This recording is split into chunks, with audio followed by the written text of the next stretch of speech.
I don't know why my bot medic just Ubered. Oh, can we get it? Oh, dang. Okay. Well, I am going to announce the stream now.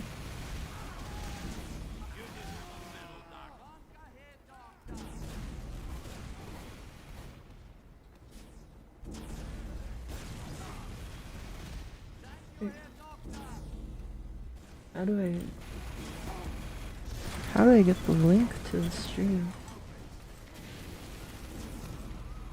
Oh gosh, I am. Oh, there it is.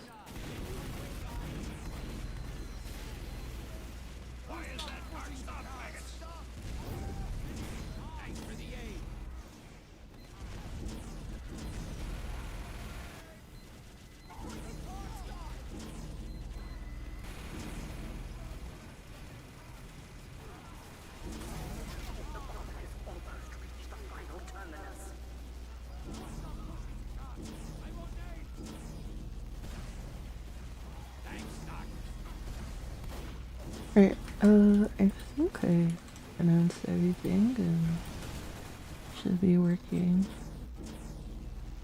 pretty good now.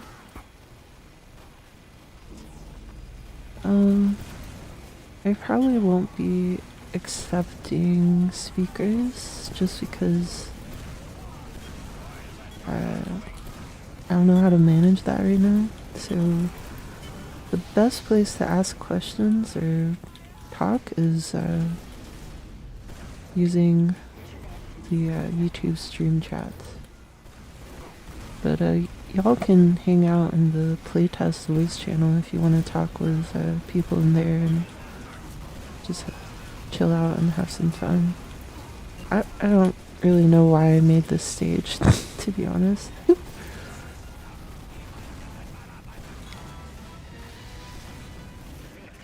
Alright, we won. Cool.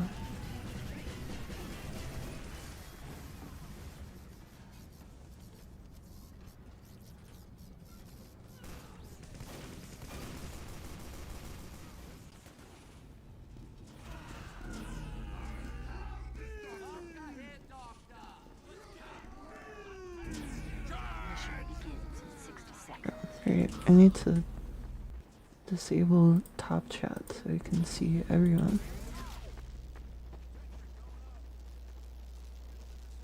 Alright, so should be working.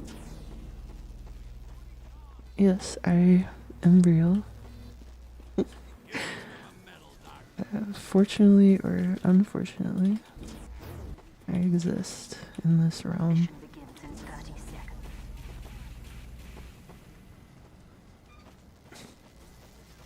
So, I'm making sure to,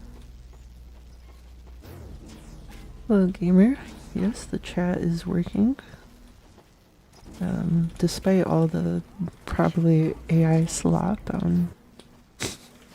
in the code base of YouTube at this point.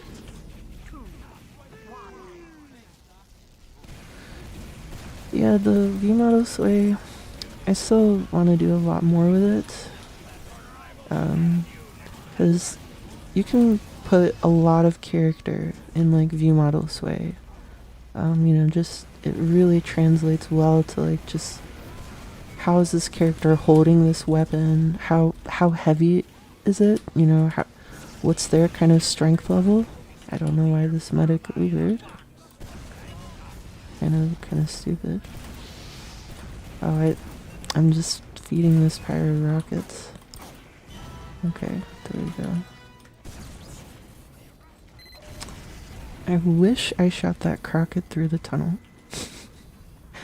But, you know. Whatever. Yeah, Overwatch is a good example of a game that puts a lot of thought into that.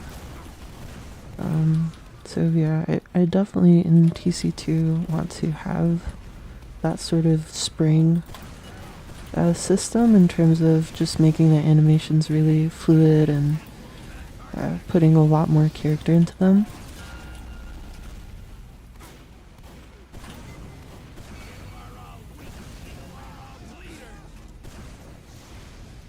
this time around, hopefully the audio is a bit more noticeable. I don't know if people were tuning in last time, but apparently the audio was not very good. I didn't test it beforehand. Gosh dang it. I could have killed all of them. That was stupid NG. Got all the kills. But yeah, it's probably a lot better.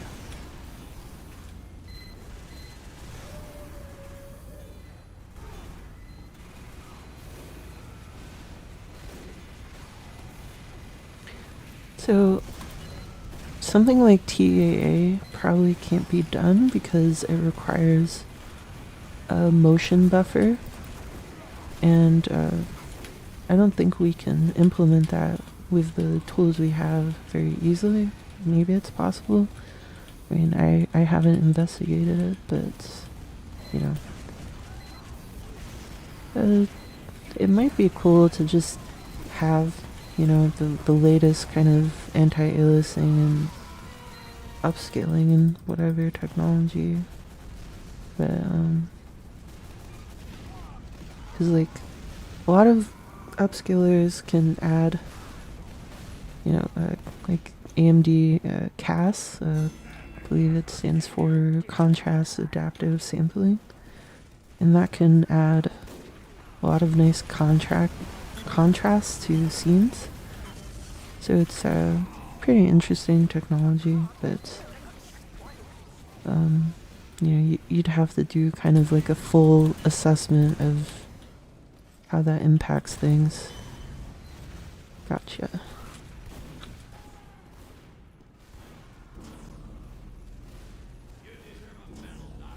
Okay, you're an avid NG player. Use NG binds when I equip a building, then use my bind to do a different building. Yeah, if you could,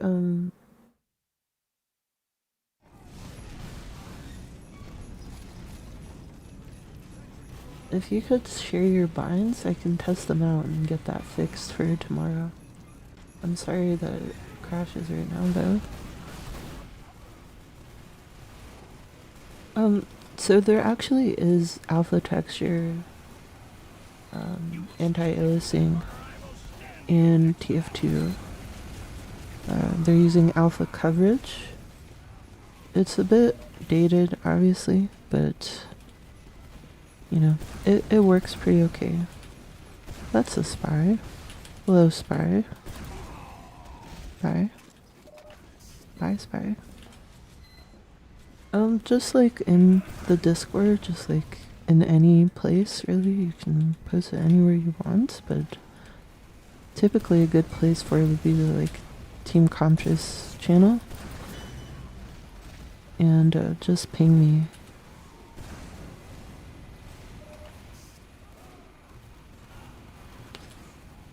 Yeah, it's mat_alpha coverage. It's enabled by default.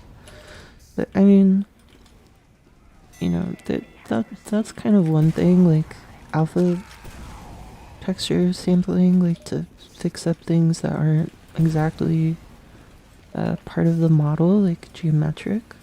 But there's still the problem of like specular aliasing. And that's like what a temporal anti-aliaser, or like a modern anti-aliaser, tries to solve, is like specular aliasing. And I mean, tf2 doesn't really have kind of sharp speculars most of the time, but if we want to represent like metals a bit better, and this is something I'm kind of thinking about and trying to figure out what the best kind of thing for the art style is there. But I definitely do think a lot of video game players nowadays expect a lot more accurate metals,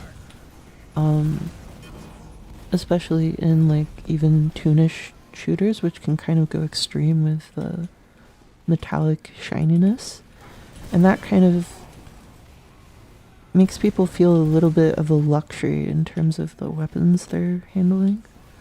They really feel like, you know, real expensive, you know, really cool guns for a lot of people. So I think it's interesting.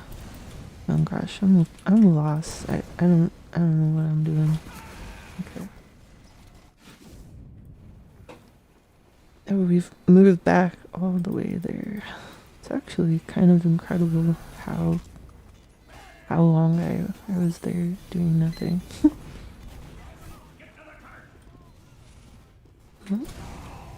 We got bottom spawn, I guess. I'm trying not to do like multi-rocket rollout because I know I'm gonna mess it up and embarrass myself on stream. So I'm just taking it one rocket at a time. Nice and steady.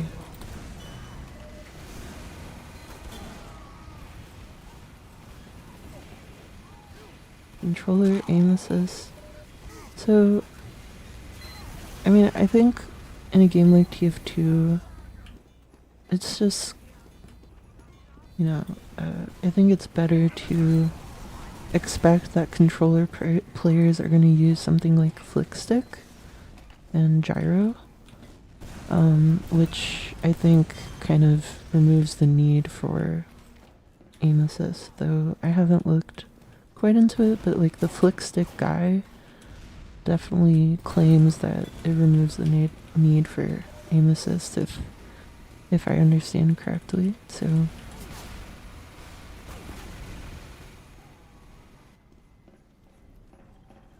yeah. Thanks for sending that over. I will take a look at it after. I just try to keep like a list of things that I notice during the playtest and what people say, and then I just kind of just try to fix it all up for the next day. It's a very breakneck pace, but you know, sometimes I have the time for it, and it's a lot of fun to address people's gripes and kind of just look at the game in more of like a developer kind of way rather than like a player. Like, there's a lot of things you're like, oh, this could be nicer. Oh, this could work a little bit better. Oh, this is like slightly bad. I'm gonna fix that. And it's just things you kind of notice after playing for a while, but also just when you have that mindset of treating it like that. Nice air shot. Oh, I didn't get. Oh well. He just. Why did he gib? What caused him to gib? Like this. That's kind of bad. It's kind of lame that TF2 does that sometimes with the shadows. I'd love to figure out what's happening there at some point.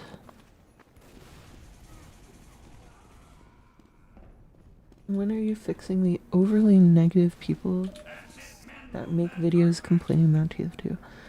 I mean, so I will say it would be nice to get a little bit more analytical content, because I feel a lot of the time nowadays the content in TF2 definitely is, I wouldn't say like negative. Like, negative isn't the problem. Like, criticism is fine. But I think like there's just a lack of deeper introspection on things. It's kind of like the same points like being recycled, and they're like very surface level points that don't really like understand like why things are, or how solutions can function within the space. They kind of just assume a lot of things. And I definitely would like people to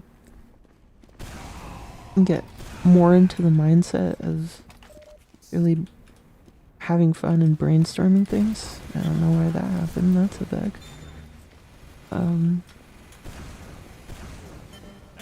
I mean, it's certainly not required, because as a developer, you have to be able to take feedback however it comes in. So, you know, but just speaking on just it more objectively, it's definitely kind of bad that There's not that kind of level of really deep analysis. It's more just observation and less creative output. And hopefully, I mean, I think a lot of people would love to play this mod, but we just need to make it more well known, like what this mod is trying to achieve and what it's doing and how it addresses like a lot of complaints people have, like, oh, I wish Valve updated the game or something, you know? Or like, I wish this was better in tf2. And, you know, they can kind of partake in this mod, not only to just enjoy and experiment with that kind of stuff and see how it can be better, but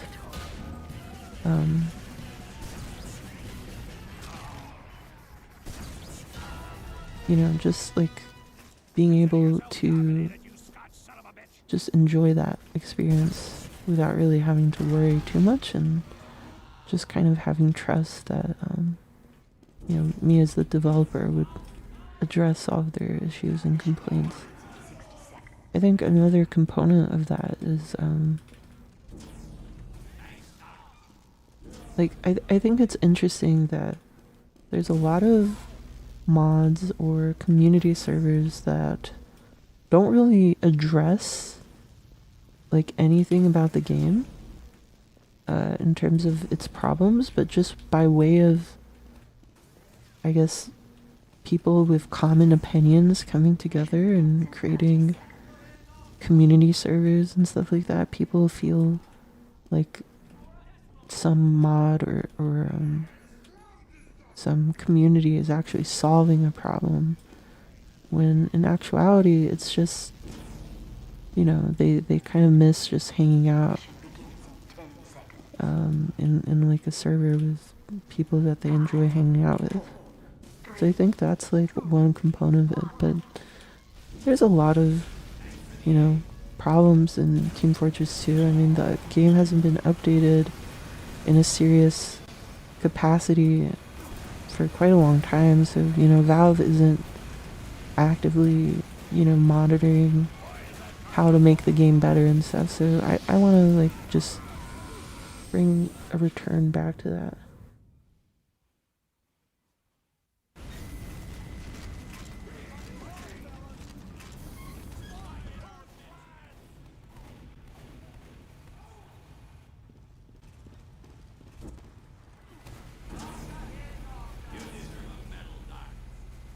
Your sound is significantly better this time. Yeah, I would hope so, to be honest, because it was really bad before, so.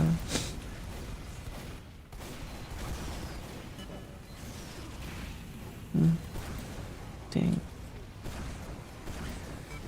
But yeah, right now I'm doing some experiments with just what I call casual rotation, which is just casual rotation is like just the quick play rule set in terms of like 45-minute map timer and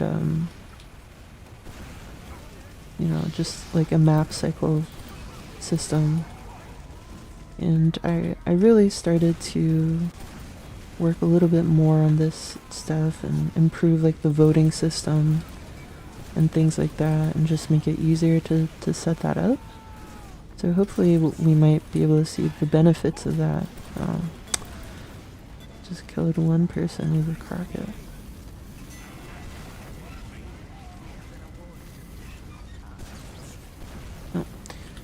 Thoughts on Valve hardware?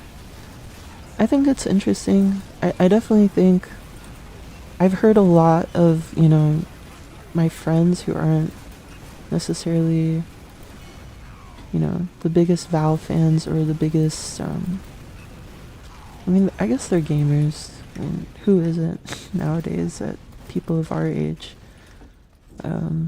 But I definitely think it's made some significant I guess, headway into, you know, puncturing that zeitgeist of what people are paying attention to. And I definitely think it's interesting. It might be very accessible to people like console gamers and stuff. That was a really good shot.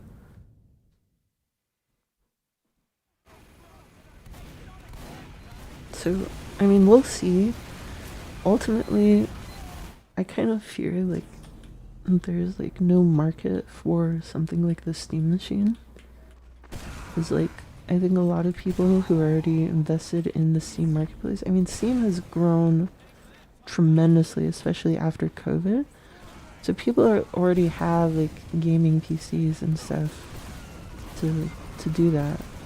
So it's like, and you know, a lot of console gamers have moved over to PC.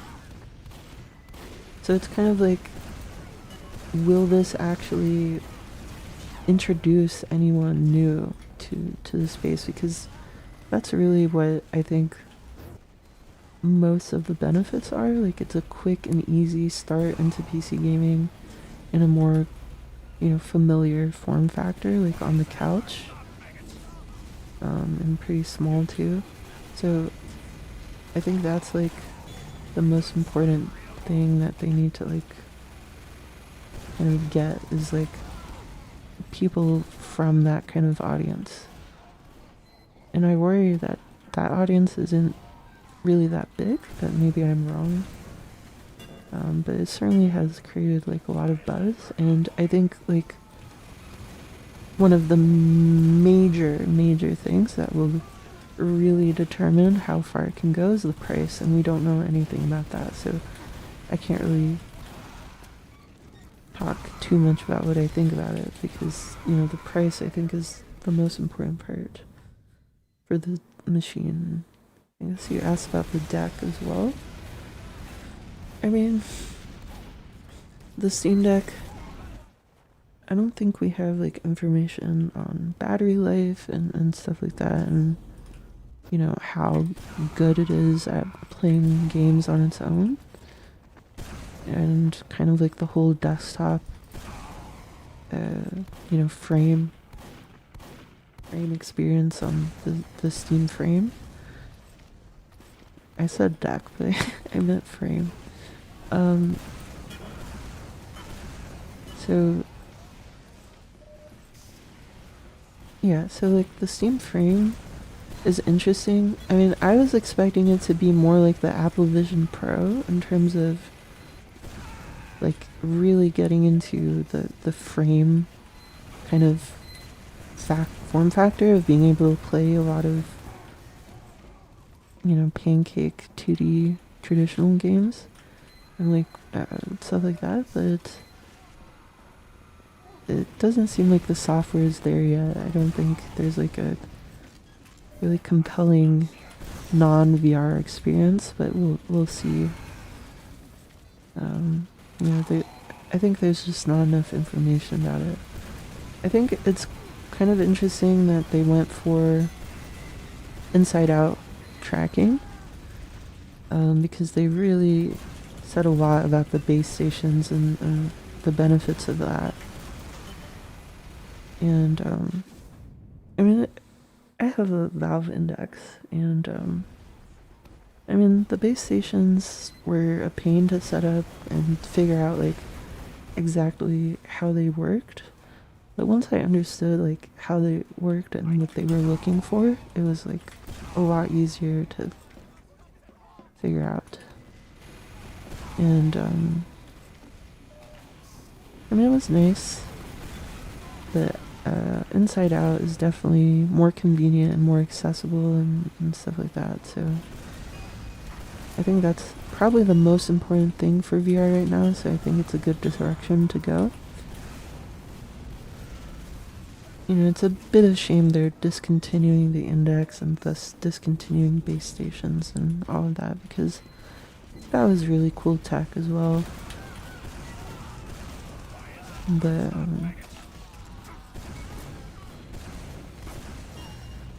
yeah.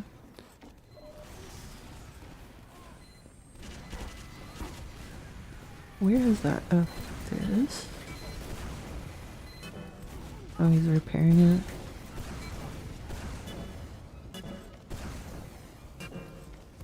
I don't think I'm gonna get that. I'm gonna try it one more time.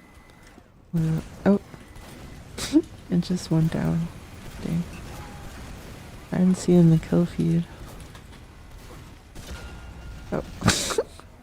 Gosh dang it. Alright. Steam controller, it's cool. I think it's, you know, great that they're applying the Steam Deck to a controller. I have the first Steam controller. Honestly, it is a bit big, but besides that, I think it's fine.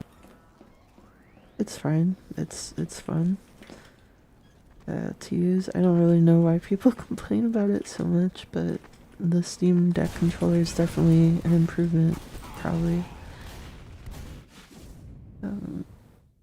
I just feel like Valve makes really big things in general. Like I know they like say that they test for tiny people, but I feel like they kind of don't do a great job. But like the Steam Deck kind of feels bulky. I think though, you know, you asked about the Steam Deck. I think that's definitely like the most successful hardware. And I mean, it makes, I think, the most sense in terms of, you know, what Valve wants to accomplish in sort of that space, which is, you know, as you know, the owner of Steam, they just want people, you know, on the developer side to make more good games that people will buy, and they want people to buy more games, and people will buy games to fill in like a need. So, like something like the Steam Deck, you know, people who kind of had like a backlog on Steam had more kind of time and access to their Steam library when they didn't have their gaming PC, and they were able to play not only more of their backlog, but play entirely new games that they never could imagine themselves playing before.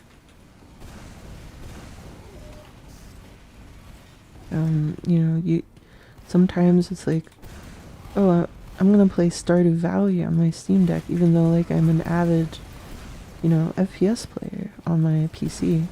So that kind of expands what people are interested in buying, because it's like, oh, that'll be great on my Steam Deck. And so that kind of expands the market, you know. And also, just by way of eliminating people's backlog, people will have less anxiety about buying more games that they just think are cool and will play one day, whether it's on their desktop or their Steam Deck. So I definitely think it was a really good thing.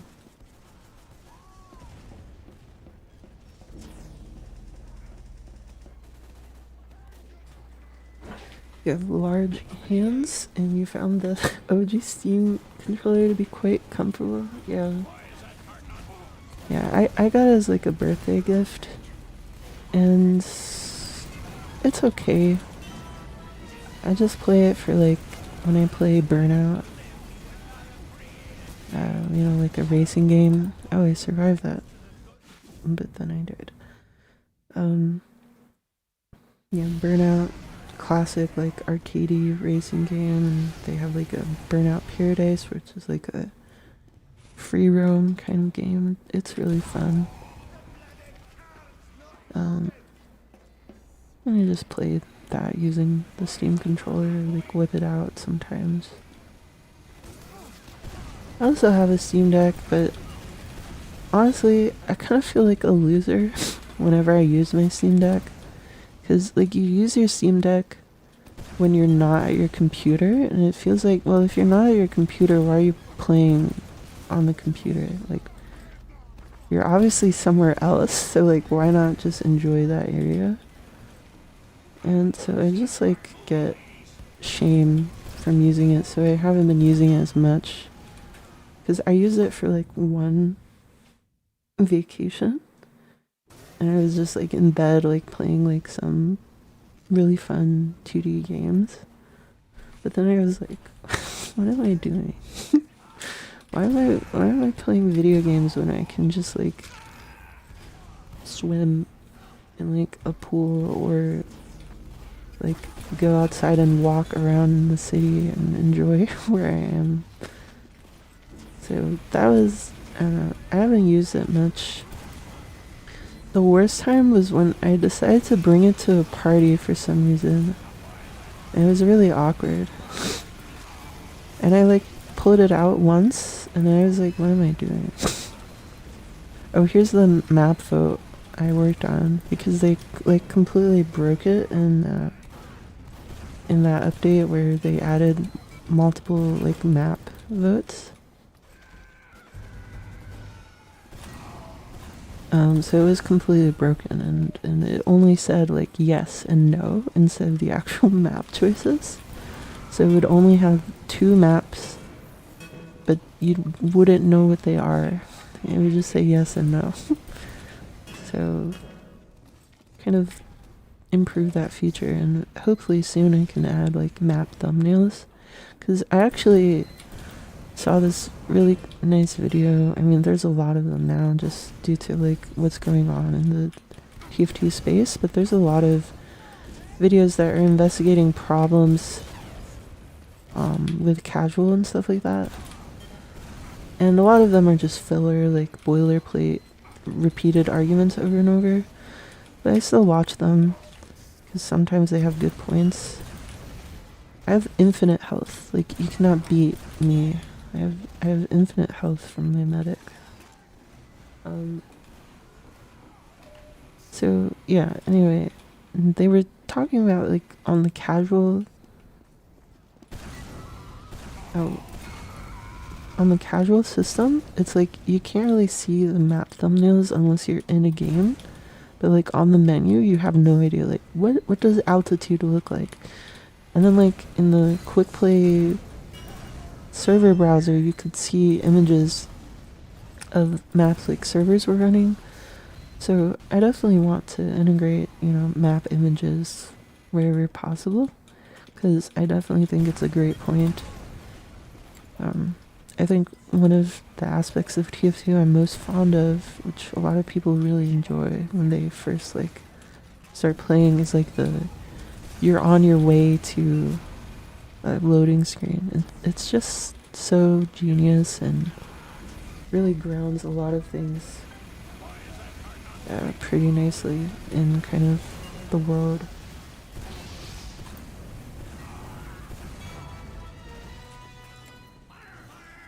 No. Gosh dang it. Alright, I use my Steam Deck to entertain my little cousins and nieces. I also use it at parties and brought my controllers. Yeah, that's actually a pretty good use for it. Like, sharing the experience, but I don't really have multiple controllers, so all I could do was like show and not. And like, the party I went to, everyone was like getting blackout drunk and like drinking like what is it, like Royal Crown or so. I don't drink alcohol, I'm like sober. I don't know, it's like Crown or something. They were just like chugging like the fucking whole bottle. So I don't, the people aren't really interested in playing games.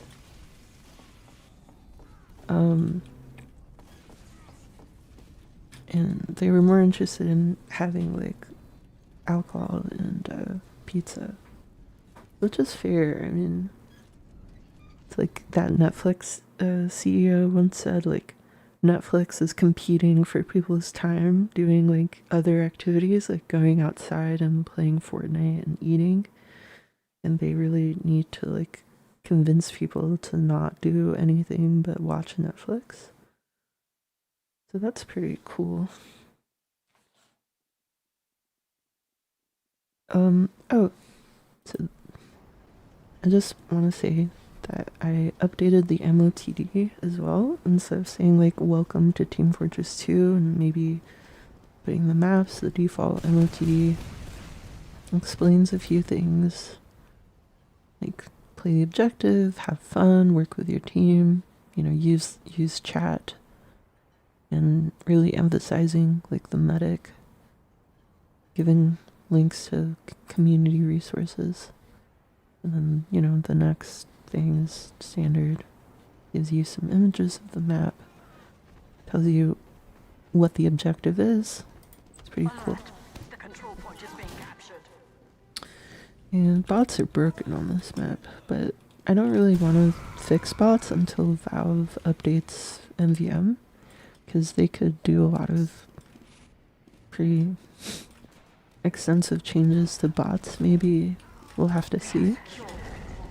And I don't want to just like do duplicate work or work that ends up being makes it harder to like integrate their changes back into Team Comtress.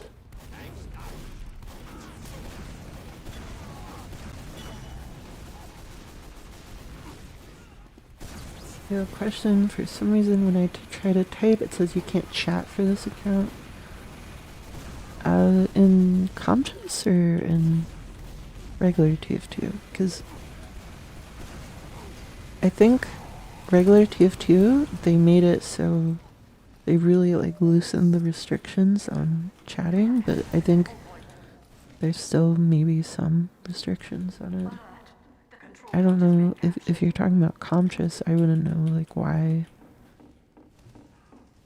that's happening there, because as far as I'm aware we don't have like access to like blocking stuff like that. I'm gonna try to do the classic gully wash back cap here. Okay, it worked. Guys are lame. They can't even like protect a river. Oh dude.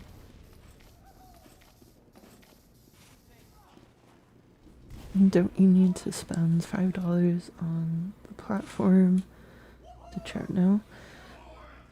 I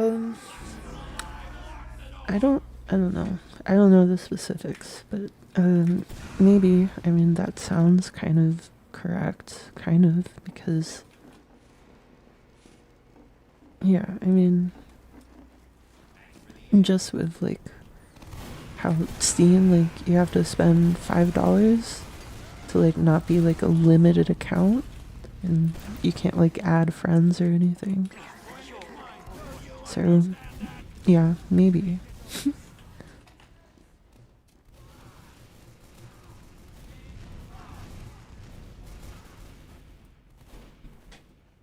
Okay, so your game crashes when you select a team. That's interesting. I'll have to see if that's like being picked up by our crash reporting, and I'll get back to you. But you can also look into the Steam dumps folder. It's like in your Steam installation, it's a folder called dumps, and that can report some crashes sometimes, but it may have sensitive information in it, so just make sure to like DM it to me or something like that.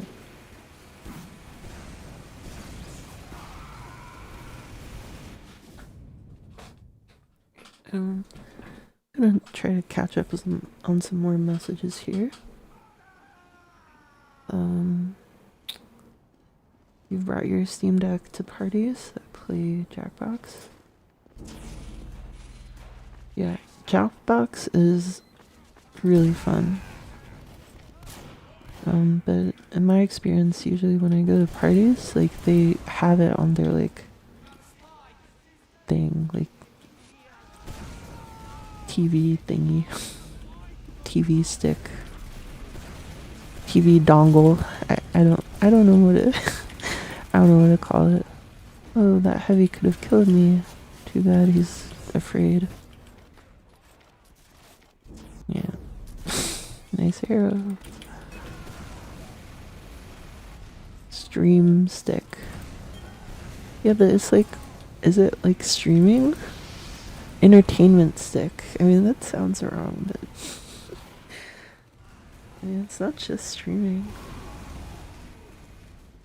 I mean, like, games are not streaming. Okay,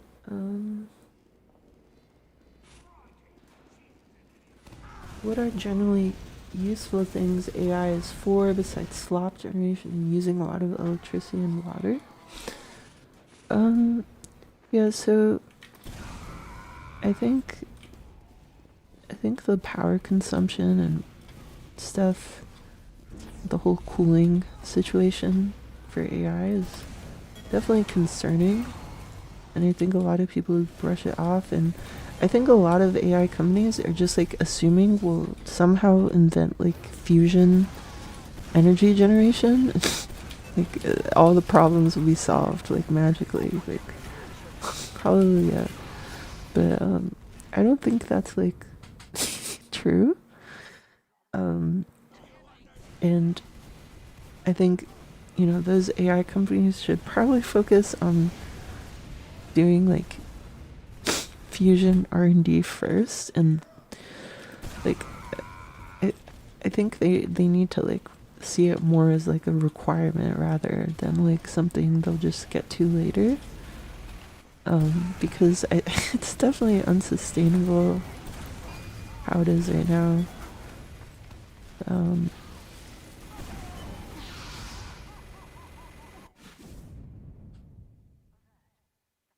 But maybe they think they'll be able to make fusion using AI, like an AI designed power plant or something. It's just gonna like blow up. It's like you've combined the basic ingredients of your fusion power plant. Now it's time to, you know, I think AI though is kind of useful when I have like writer's block, or you know, like a creative block in general. If like, and this is kind of just like, I would prefer just talking to people, but unfortunately I don't have like a large team for Team Comtress. Is kind of like a solo thing, and you know, we don't have many players, so it's kind of hard sometimes. Kind of gets lonely. So like AI can be a way to, you know, sometimes I ask it questions and it'll be like so wrong or like so like inadequate that I'll be like really encouraged to like correct it and like actually do the work. Like it just kicks me into actually working, because it's just like so wrong or bad that it's like, oh, I have to fix this, and it's like not starting from like a blank slate, but just like, you know, like having the motivation and kind of like a different mode than just something that kind of feels daunting. So I think that's kind of interesting. I think AI is also useful for like really repetitive tasks, like just things that you would, you know, ideally like automate, but you making like the automation would probably take the same time as just doing it, and then AI would be able to just like kind of do like a one-off kind of thing in like a few seconds. Like an example is like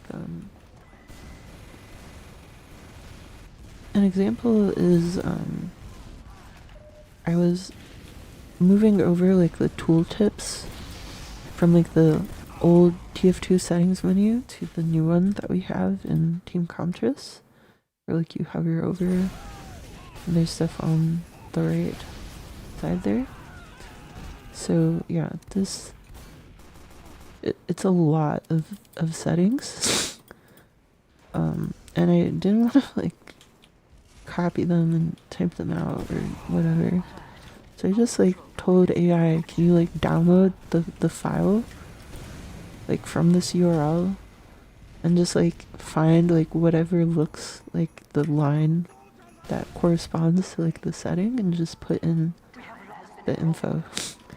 And it did it like pretty well. There was like only 1 or 2 lines that were wrong, and I actually thought it like had an error because it was just like there was like a sentence that was like completely like terrible and grammatically incorrect. But then like I look at the actual like Valve written file, and there's like this typo that's been in the settings menu for like 10 years, probably like 15 years at this point. And it was like, oh, it's not AI, it's just Valve messing up. Yeah, that's pretty interesting.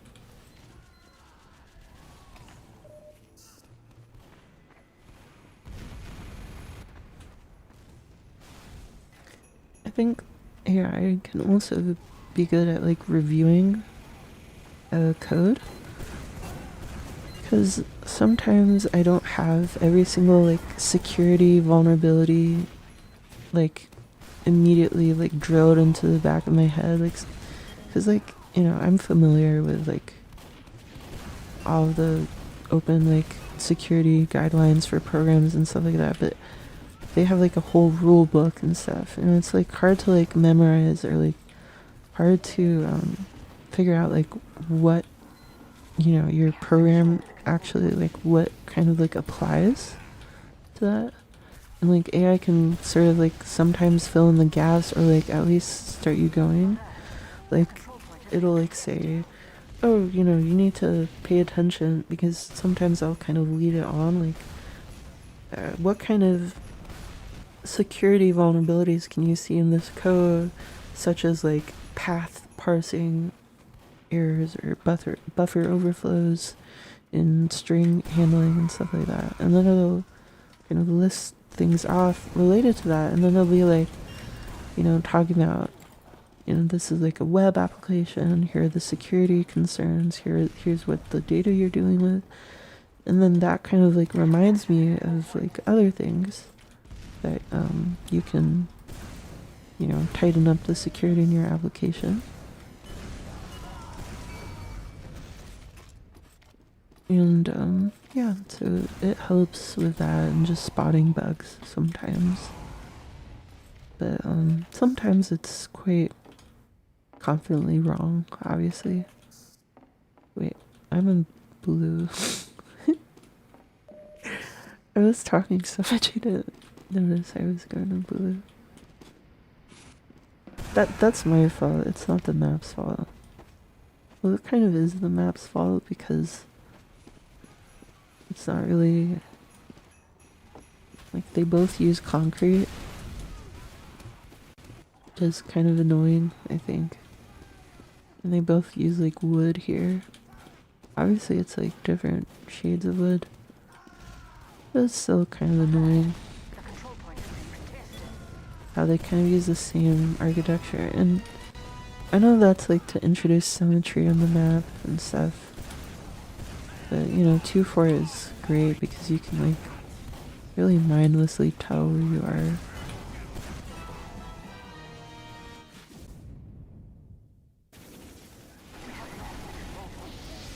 Use AI for shopping help?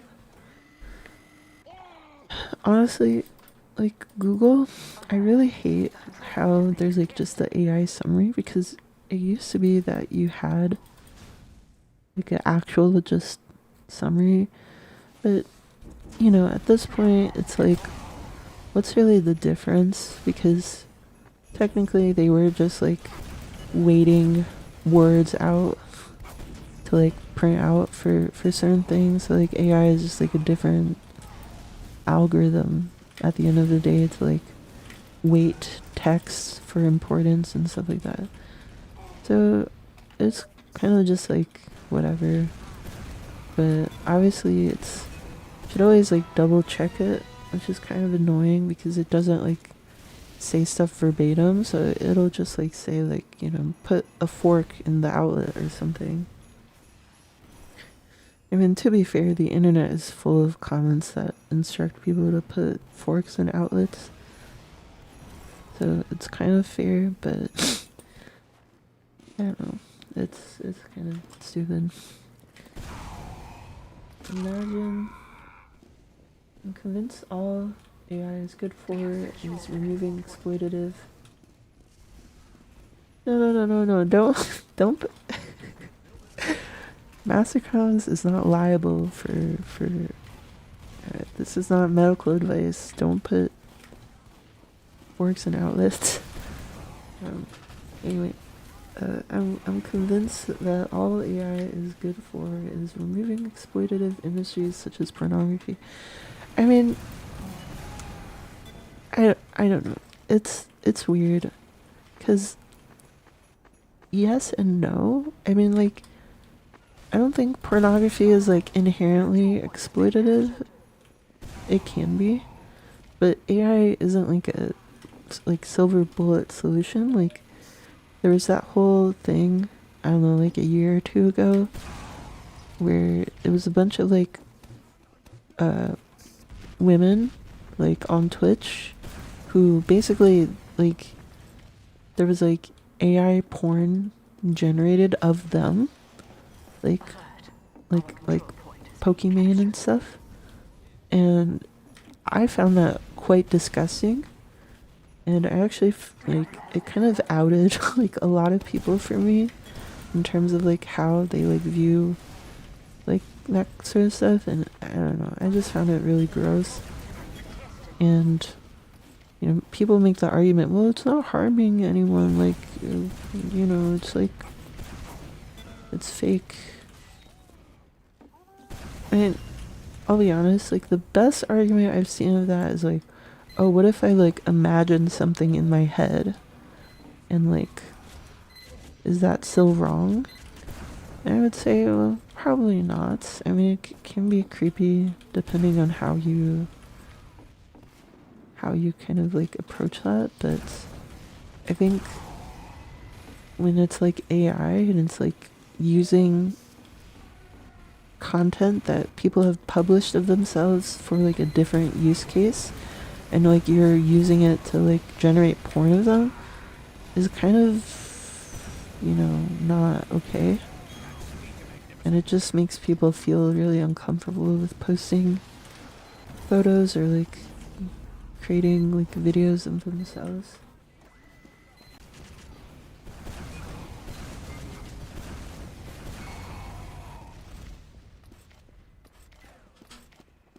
Okay, imagine if tf2. I'm really sorry that I like get through the messages really slow. I'm really bad at this, but I'm trying to get through every single message. Imagine if tf2 had consistent 1% lows. Yeah, that would be cool. I mean, like, PC2 definitely helps like a lot, but I've been noticing that there's like some performance bugs right now. Mostly because I've enabled like a lot of debugging stuff. That is like adds like a lot of performance overhead. I've done that temporarily to like fix like a lot of bugs, because like the game has a lot of checks for like bugs and stuff, but they're never like actually used because they're not turned on. And I've been able to fix like a lot of bugs, not only in Valve's code, but things that I've like added. So it's been really helpful, but you know, there is a performance cost. It's like up to like 20% less performance. So people have been kind of noticing that, and it sometimes stutters because like, oh, that sucks. I really hate that, like the slow charge. It just looks really bad and probably is really frustrating for the demo night, but I don't know how to make it kind of fair.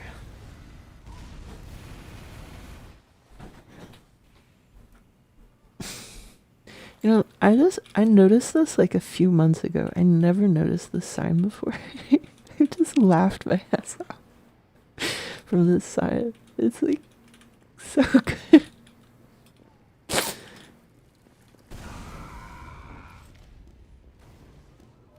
But yeah, there's been some performance problems in Team Comtress recently, because of that like added like verification that I've done there. But you know, it's I'm gonna disable it once I'm pretty confident that at this stage, you know, the game is like pretty stable again.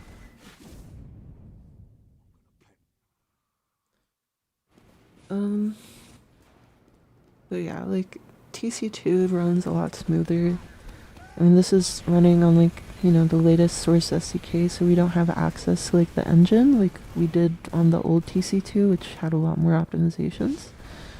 But it still runs a lot better. There's a lot of stuff we can do in just like the tf2 like game code and not like the engine that can improve performance like a lot. And there's definitely more work I want to do on performance, but right now I've just been focusing on quality of life fixes and gameplay bug fixes, since that's, I think, the most interesting thing I can do right now. Because a lot of people just kind of are okay with playing TF2 even with the performance downsides, and you know, performance is better than TF2 anyway, so I don't really find the need to do a lot of work on that because it can get pretty boring for both me and my audience.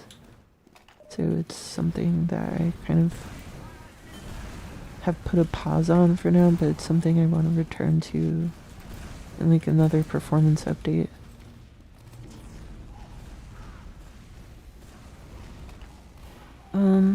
There's view model sway. Yeah, there's view model sway.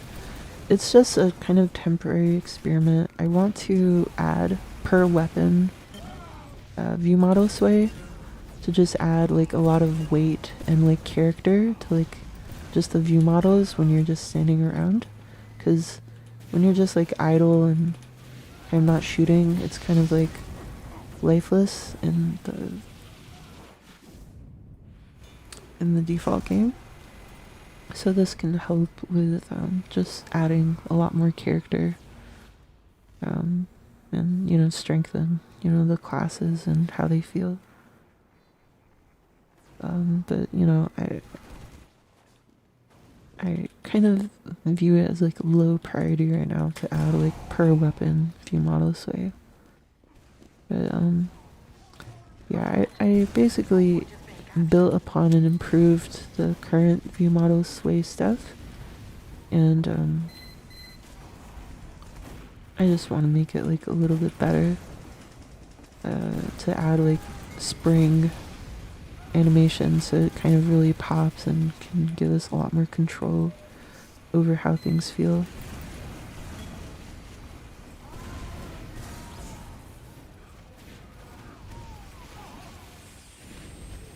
So that's something I'm definitely working on.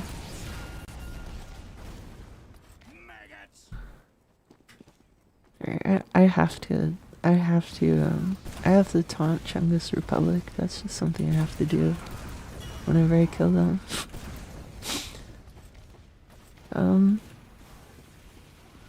But yeah, I definitely think it's pretty okay now.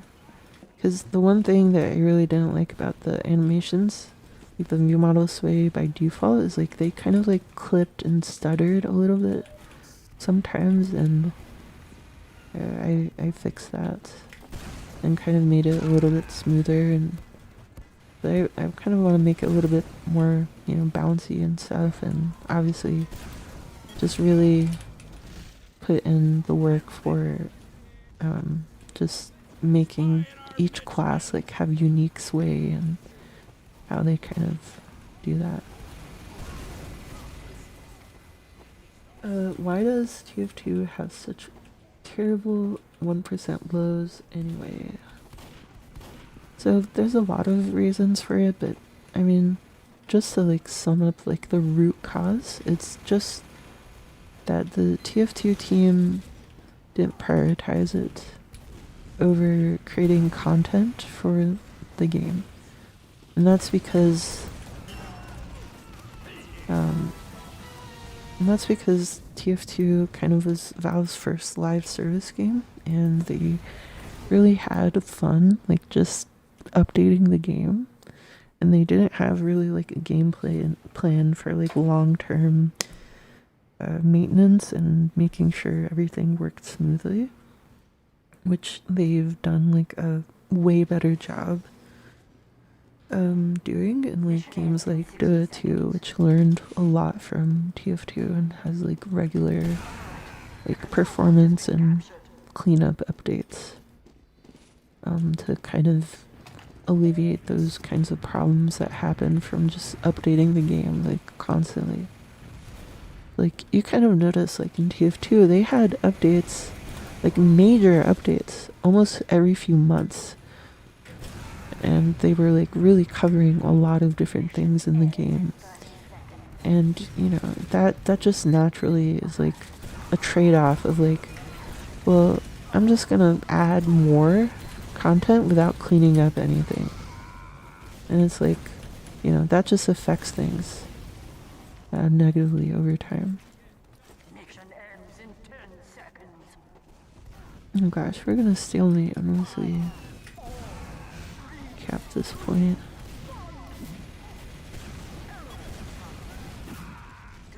No. Okay. Well, Chungus Republic got back at me for that. But yeah, basically 1% was, it's just a lot of features in the game that are just like randomly taking up the frame.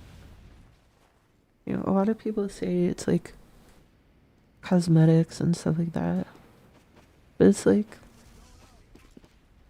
yeah, that's part of it, but I mean, it's just really just the Steam, like just system in general. Like Steam is like constantly working in the background, providing like a bunch of online services. And sometimes there's like randomly like a performance impact from all of those like online connections.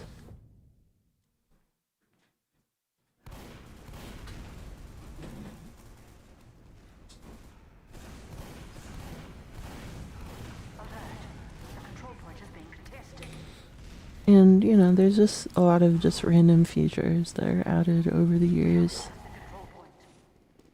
to just support a lot of different, you know, all of the different weapons and stuff like that. And you know, I don't want to call it slop or spaghetti because I think that term is overused. I mean, TF2 is a pretty normal game code base, at least for its time. Video game companies have gotten a lot better at creating live services. You know, if you look at a game like Fortnite and how it's like organized, it's really organized to like make everything really modular. You know, just enabling a lot of different teams to just work together without really communicating. Like everything kind of like automatically meshes together really well, and yeah, so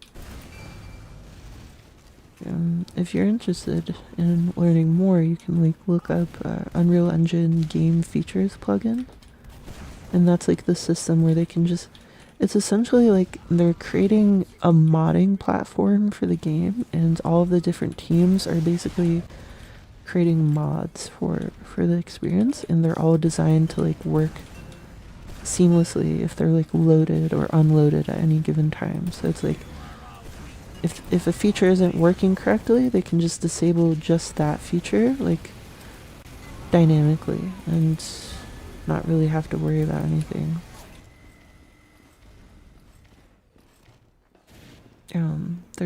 There's other systems in Unreal Engine that kind of do that sort of thing. I shouldn't push that.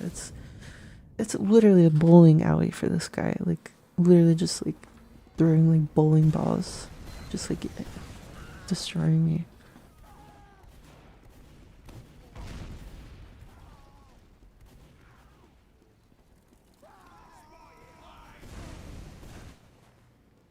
Would you say the criticisms for UE5 being unoptimized and making games with blurry are warranted? I don't think they're warranted. I think the main person talking about that is like a really frustrated game developer who, I mean, you can literally look at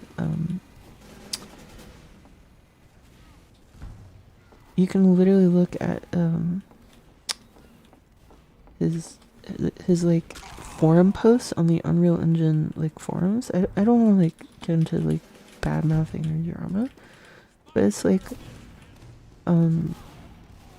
you basically have someone who is trying to make their first video game. They picked up like Unreal Engine, and basically they really like Metal Gear Solid, and they were trying to make Metal Gear Solid in Unreal Engine. And instead of focusing on like the game mechanics or like making the game fun, or you know, like a homage to their favorite game, they just got like really upset over like tiny things that are like irrelevant during game development. And I think one of like the biggest tells of someone like inexperienced with like creating things is like, I wouldn't say like perfectionism, but just like an intolerance to like making progress. You know, like most people who are like adept creators are fine with their work looking like shit until like the very end, because they're confident in their like abilities that it will be great.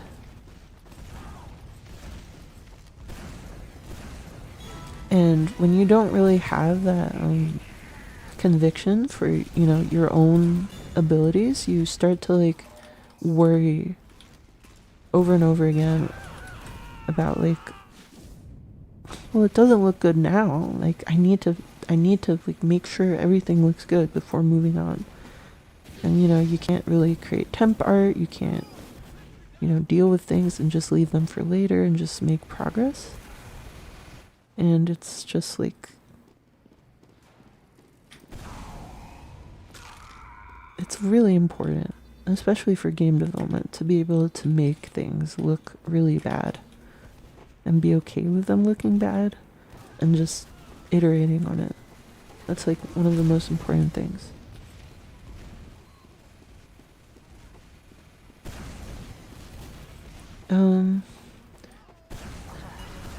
I think so. I mean, to talk more about the actual point is like, I think gamers get overwhelmed with like information sometimes, and they don't really look too deep into like what's actually being talked about. And it's like, so just to get one thing out of the way, Unreal Engine 5.0, I mean, you have to think about it in terms of what Unreal is actually designed for, which is big studio productions by AAAs. Like that's their main clientele, and like the indie market is just like a side effect of them working with their clientele and licensed partners. And so when they release like something like Unreal Engine 5, like the first revision 5.0, they don't actually intend for really any game to be released with that. And they don't really intend for 5.1 to be released with that either. Because when you're a AAA studio and you're deciding, I'm gonna, you know, create this next generation title on UE5 instead of UE4. And then it's like, when you start that pre-production phase and experimenting with stuff, and you can easily see this in games like the new Gears game that the Coalition is working on. It's like they took like 1 or 2 years to just like make a few materials in Unreal Engine 5 and really hone down the look and do like artistic exploration in the engine. And it's like, you know, they're working on all of that stuff, and it's being worked on over like 4 to 6 years, because that's how long most games take to develop. And people kind of like forget that because they see like a release like every 1 year of like their favorite top titles. And they're forgetting that most of those studios are leapfrogging work, so the games actually take 3 to 4 years. And a lot of the time, they're sharing a lot of momentum and understanding, if not the actual engine itself. I mean, a lot of people just like a lot of studios rewrite their engine every single time. But they still have that like understanding and momentum from the previous game to make things faster, and even those are taking like 3 years to make on like a leapfrog basis, and some of them are even taking longer than 3 years now, and they're getting like delayed, and the release cycles are getting longer.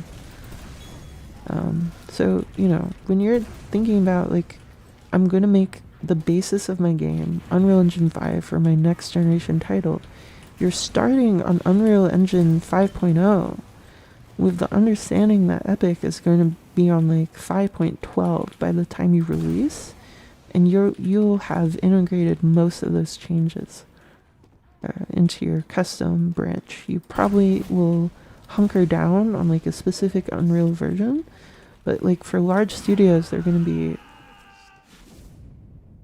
basically tailoring the engine and improvements Epic makes in future releases and bring those back in.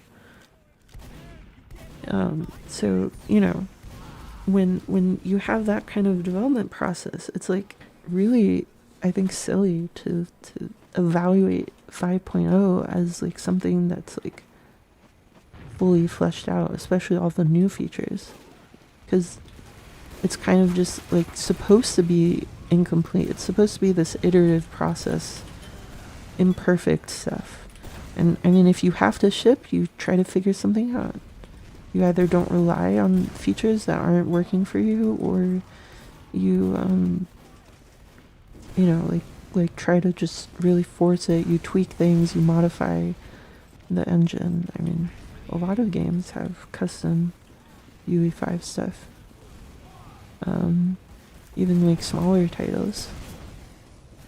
So, but for the main use case, it's again like this thing about, that Epic is going to improve these features over time, and you're just developing your game, just like always, and you're using the new features to just enable it in like a development sense. Like you're using Nanite to like empower like a new workflow. Oh, that was oh my gosh,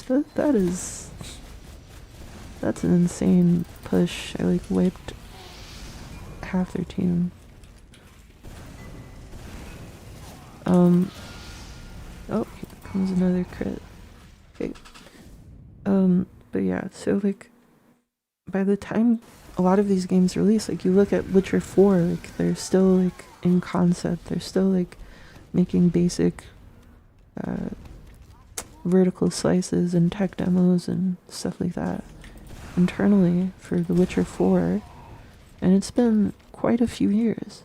And by the time they release, the engine's going to be on like 5.14, something like that, because they release pretty much near quarterly like new releases, and it's getting better like all the time.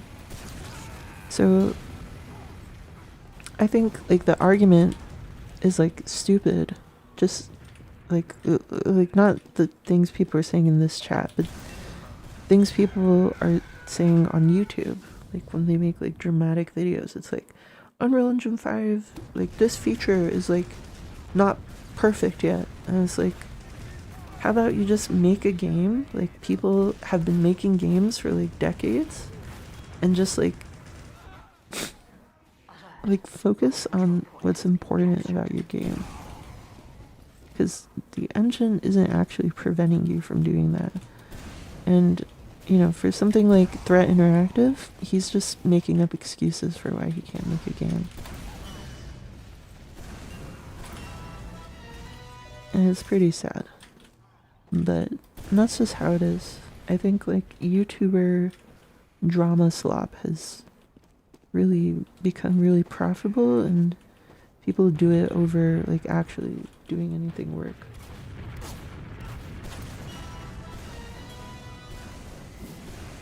Yeah, and you know, a thing like people say a lot is like Epic said every game should be using nanite when like nanite isn't good or something. Nanite is pretty good for what it's designed to do. It has a fixed base cost that's getting better all the time. But once you go past that base cost, it's getting pixel perfect lots, which are impossible to generate. And it's only getting better over time. But, you know, like you look at nanite from 5.0 and you look at nanite now, it's like nanite is this collection of technologies now. They're like using state-of-the-art rendering algorithms to render all sorts of demanding content like grass, foliage, stuff people really struggled with before, rendering in detail, as well as like obviously the traditional like high poly stuff as well. And obviously Epic would say like everyone should be using nanite because that's like their latest like rendering technology.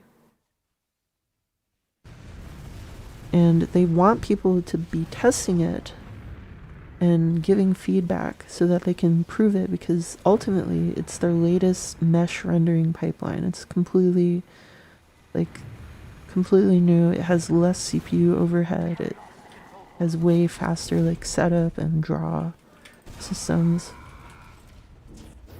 I said nanite is getting pixel perfect lots, like level of detail models basically, where you're not paying the cost of something like overshading when you're drawing fragments.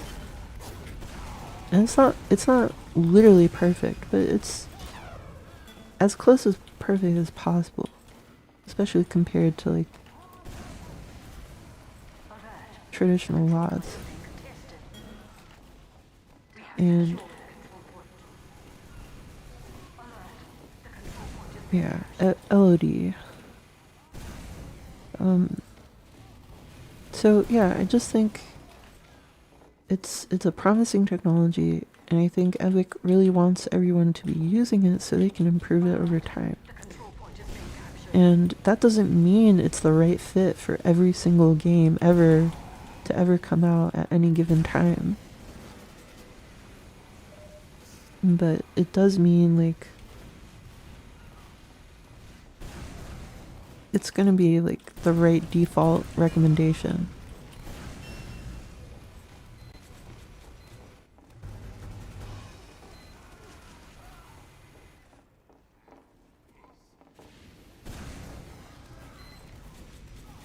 Yeah, I get that ASMR comment a lot.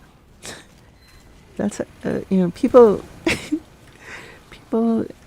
a lot of the time ask me like you should start like a YouTube channel and do ASMR because your voice is like really soothing. Okay. I feel like that was a face stab. I might have to look into that. But I'll someone clip that. No, I'll just review it after this stream. I might have turned like slightly. I don't know. That's kind of oh gosh. I definitely was aware that it was a spy, but I'm not sure if I reacted in time. But I was definitely aware of that this is a spy, I should turn and move away, but maybe I didn't do that in time. But it is frustrating when like you know that someone is a spy and you get stabbed by them. And it's not in the sense that like, oh, like side stabs or matadors should never happen, because that's like genuinely like outplaying someone. But when it's like an initial encounter and you like see them and then, you know, you just get stabbed like instantly, it can be frustrating in the sense of like just viewing it from like a player enjoyment, like hyper focusing on it. It's not like actually frustrating for me. I'm not like pulling my hair out. But when I say something is frustrating, I mean it. And like, yeah, I'm just like really analyzing what people are thinking.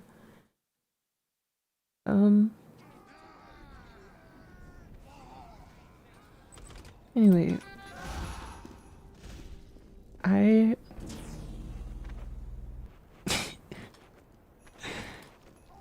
I was talking about Unreal Engine, I guess. So Unreal Engine, you know, I will say, I really hate the waiting for players phase in this. It's just like so stupid for players who don't know what it is or not aware that it's like currently on.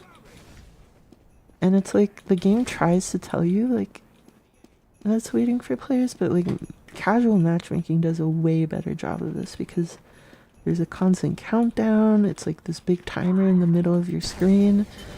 You're kind of aware that it's like waiting for players. And then like when the round actually starts, there's like a huge countdown, everyone's teleported back. It's like the game is starting now. And like people kind of like intuit that as like, okay, that was a pre-game. So I definitely think it's important to improve that. I know a lot of people complain about casual that waste a lot of time with stuff like that. But I think it's important and definitely, you know, we have to address people's requirements to like not waste time. So that's like a difficulty and challenge of like what we want to do there. But oh gosh, I'm gonna get destroyed here. Okay. So yeah, it's like getting that balance of like not wasting time but still communicating that information. So I definitely don't want to make the same solution as casual for like a more quick play oriented server, but I do want to communicate that a little bit more clearly. This spy is insane. I actually think casual has a lot of good things going for it. I've talked about it in the previous stream,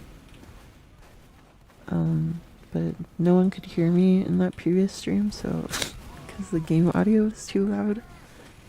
So I guess I'll do it in this one, but I do want to finish up my Unreal Engine point, I guess.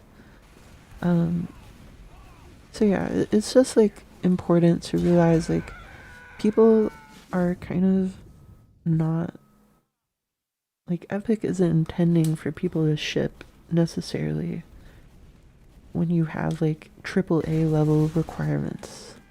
They know those people are going to be shipping like years down the line. For indie devs, it's a bit unfortunate, but that's just what you're getting with an engine that's prioritized around that. And you just have to be careful. And I just want to address like BRDF. I think Threat Interactive really overstated that. Because like all they're doing is using, I mean UE4 for the longest time was using like just the standard like Disney BRDF that Disney uses. And it's not plasticky. It's I mean it's just a series of input transformations. Like that's what it is. Like yeah, I'm getting like a lot of errors right now, so it's like lagging. So I need to fix this error, but basically like PBR, like people kind of misunderstand this. PBR is simply like an artistic input transformation system to make like a series of inputs, and Disney worked on this like very keenly, like making an intuitive system for artists to define material parameters. It's not actually like a sign, well it does have some basis in science, but roughness, metallic, they do have physical values, but those physical values are only insofar use just to be intuitive for the artist. And really it's just a parameterization of light and specular response at the end of the day. Like it's the same thing as Fong. It's the same thing as like blend Fong, like that's used in tf2. It's just a parameterization of color and light response, like how tight the shiny is, how bright the shiny is. And it's using a lot of complicated math and inputs to determine that, but at the end of the day, that's all it's doing. So like, I think every review of like a PBR system is like stupid, because you can get pretty much any input you want out of anything. Obviously there's bounds within like a system, like you can't bump up specular more than like a factor of 16 in Unreal, which is corresponds to 1 specular, I believe, or something like that. I might be misremembering, but yeah, it's just a series of inputs. So like evaluating a BRDF and was saying like it's outdated, and it's funny because it's like, oh, they're using Lambertian shading. Lambertian shading was like invented in like the 1800s or something. But yeah, but it's like Fong shading, which is like a computer graphics representation of that, was invented in like the near 80s, and Burley and BRDFs and stuff like that have been created in 2011, 2012. So like, I mean, his criticisms don't really make sense at all. And ultimately, it's just all about that artistic input and like representation. Like, Epic is in this scenario where their artists have developed a keen understanding of like how, yeah, okay, errors again, so it's lagging. But Epic's artists and a lot of artists have developed a keen understanding of how to get the look they want from like Lambertian shading and the BRDF that they use. And it would be so stupid for Epic to then break all materials for what? Just so they can use like a slightly different like specular curve and stuff like that. Like, it just breaks every single material that the artists have. And this is like the misunderstanding of like how a game is developed. Like, artists are the ones who are determining how materials look for the most part. And like, solving that in code is just disrespecting the artists.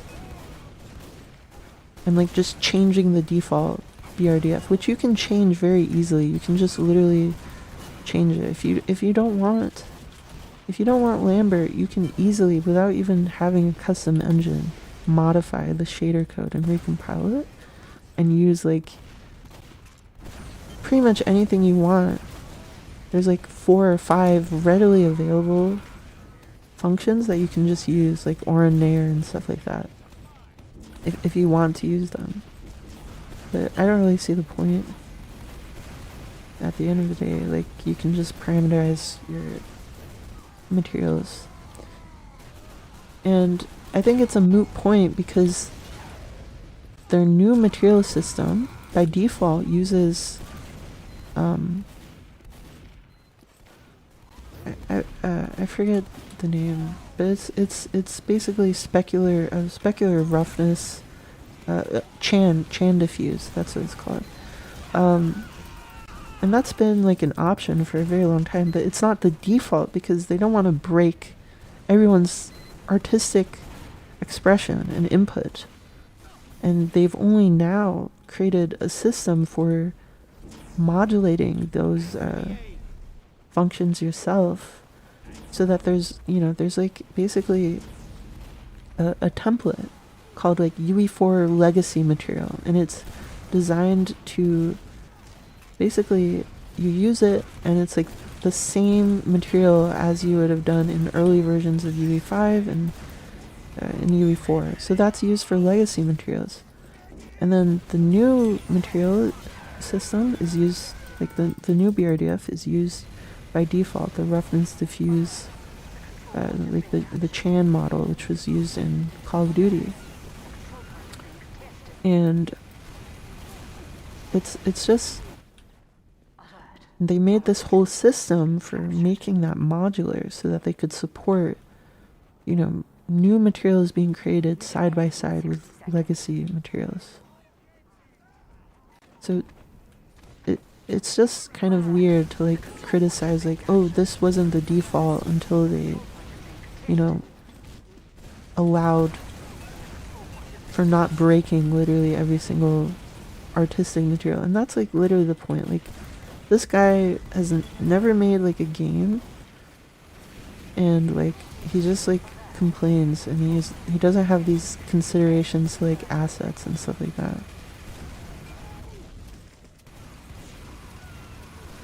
Okay, so I think that covers everything. I think the one criticism though that I think is like pretty valid is that the color grading in Unreal has been pretty bad by default for a very long time, and really skews to blues and really doesn't, it really struggles with a lot of colors, but I believe they're improving that anyway, and you can do your own custom color grading to kind of override a lot of it. So it's not too bad. Anyway, now for my next rant, which hopefully these rants aren't negatively affecting anyone and they're like enjoyable, even though I'm kind of complaining about people, complaining about YouTubers. Okay, so for my next rant, casual mode versus quick play. So I think a lot of people, and I said this like last time, my last stream, but no one could hear me, but I think a lot of people misunderstand like what a matchmaking system is supposed to do and what it's supposed to solve, and that like results in a lot of like weird feedback and a lot of complaints that don't really make a lot of sense, that kind of like prevent like actual solutions from being made. So like casual and matchmaking in general is designed to basically solve like a queuing problem. I don't mean queuing in the sense of like queuing for matchmaking, but just like think about like lines, like queuing like as in like a line to go to like a theme park ride or something, right? Like something like quick play only gives you options for what is currently being run on like a server. So it's like, gosh, I really wish I could turn that off because it's laggy. But anyway,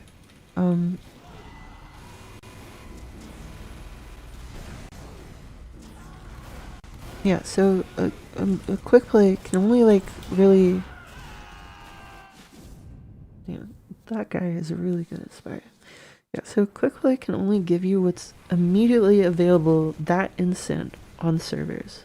So like if you want to play Cold Front and Cold Front isn't available, then you're kind of just like, you have to basically are presented with the options that are actually available and are like, here's what you can play. And a lot of people say, oh, that's good, because then you're forcing people to play maps they don't want to play, and that's actually good. And, you know, I can agree kind of a little bit with that. But what if there's like 24 people who want to play Cold Front? And like, let's say they're like a little bit scattered, a little bit. So like some are like in Chicago, some are in Los Angeles, some are in New York, some are in Florida somewhere, right? And all these players are just in quick play are going to be sent to the servers closest to them with the most players, and they're all going to be scattered about, and they all want to play like Cold Front. a matchmaker allows them to queue for cold front, and then the matchmaker will be like, oh my god, there's like 24 people who want to play cold front, and they're like kind of like close together in this like kind of regional clump of the continental US, and they all say like their ping preference is, you know, like 80, so we can like bunch up like these Los Angeles people with these Florida people and get them all on a cold front server, and then all those 24 people can play cold front, even though there was no cold front server, and you know they would have been scattered across different servers, so they probably might have not even gone like a map vote for cold front.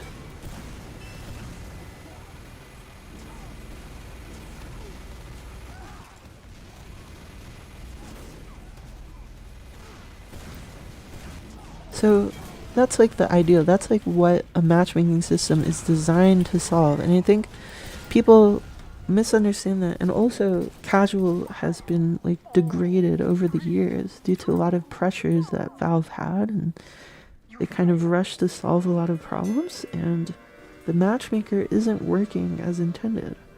And people are like saying like, "Oh, I hate matchmaking," when they really hate this particular implementation of it.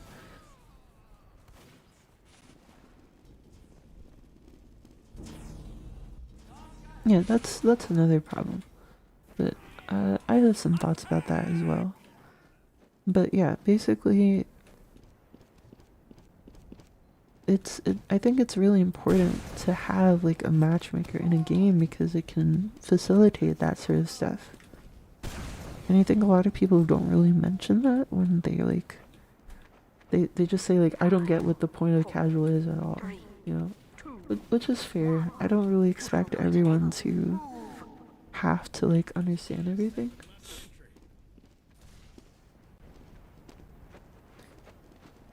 Yeah, so like there's a lot of disjoint features actually in casual. Like there's the map vote system, but then you can also queue for whatever map you want. And it kind of doesn't make sense to me because it's like, why would you vote for a map when you can just queue for the map? So like it's just like these like poorly thought out additions that kind of like adversely affect things, because they had to like rework how map allocation worked on the entire fleet of like Valve servers in order to basically make sure that there was like a decent amount of map variety, but also didn't deny people from playing the most popular maps. So like they basically designed the system to really heavily create like a lot of two fort servers, a lot of like the most popular maps, and then also like allocate in like a dwindling capacity like all the other maps. And it has a lot of negative effects and puts a lot of pressure on casual to like how much it can accommodate people's different map preferences. Because like the map vote system is designed to basically it's actually designed to do this, like designed to bring maps to like higher population maps, and but still like allocate a few servers to like running, you know, more variety. So that's why maps like end up going to 2-4, because like there's an option created for that, like intentionally, so servers can basically cycle in and out of going on the popular map to suck in players, and then over time, ideally they either stay on that popular map and keep getting players, or they force a lot of those like players who got sucked into that popular map to go to like a different map. So that's like how it's designed to work, and you can actually see, because Joe provided a lot of information about this on like GitHub and stuff when people were reporting issues with like matches going down to 0 players and stuff like that. So they did a lot of work to like try to fix things. Oh, that was a good step. Yeah, so I'll get to that, but like it's like this disjoint system of like when casual first launched, you just clicked play and you got into like a server, and it was always like the match was starting and it was like a full lobby, like pretty much instantly, of like 12v12, and it was just a random map.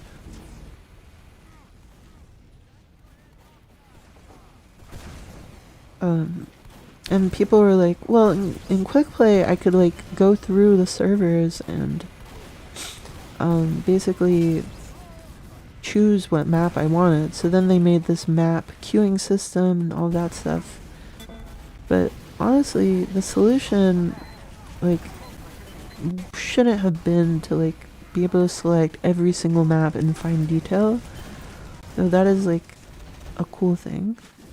It should have been like just allow people to like join games, like servers, and like basically be more honest with them. Like, here are the servers, here's what's available right now. You can like request like to play for Cold Front or something. Yeah, this is like really spamming a lot. Like, you can see that scroll bar. Gosh. I think once I fix this one last error, I'm gonna turn off debugging mode so we get some performance back. But anyway, so like, and just like kind of, you know, when people join the server, kind of dynamically matchmaking. So like taking into account like the MMR of people joining and just like keeping like a more dynamic bookkeeping of the match state. I think that's like way more important than like being able to just like queue and like for any map you want and just like wait around for a bit, right? And I still think that should be a feature. Like, you should be able to be like, okay, while I wait for my Cold Front map, I'm going to play something else. And it just gets you into like a quick queue. You can join like whatever map that's currently available and just really quickly queue into that. And then once that Cold Front match is available, it's like, your Cold Front match is available. Do you want to switch to that? And then you can be like, nah, or like, yeah. And then like, if you say nah because like you got really into like an Upward game, then that's okay. And then maybe you can just like, whenever you're done with Upward, if there's like still a slot available, it'll like reserve you know, like queuing privileges for you, so you can join that Cold Front at any time if there's like a slot available. And you're like, boom, join the Cold Front match I was supposed to join 5 minutes ago, now that this Upward match ended. So just like basically meeting players where they are and what their needs are and stuff like that, instead of 5, 4, 3, 2, 1. Control point okay, enabled. so Going. why does tf2 even have MMR to begin with? Isn't that the whole point of Team Scramble? So the point of Scramble is that the point of like MMR versus Scramble is that scrambling is not a persistent like indicator of performance. It only uses your score, which is like, if you just connected and you have like 4 score, that doesn't mean you're like a bad player. That's what Scramble would think, or you know, something like that. So I think if Scramble were to return, which I think it should return, because I think it really helps keep like matches going, because people will be like, well, it's a stomp right now, but it's gonna be over pretty soon and we'll go to a Scramble.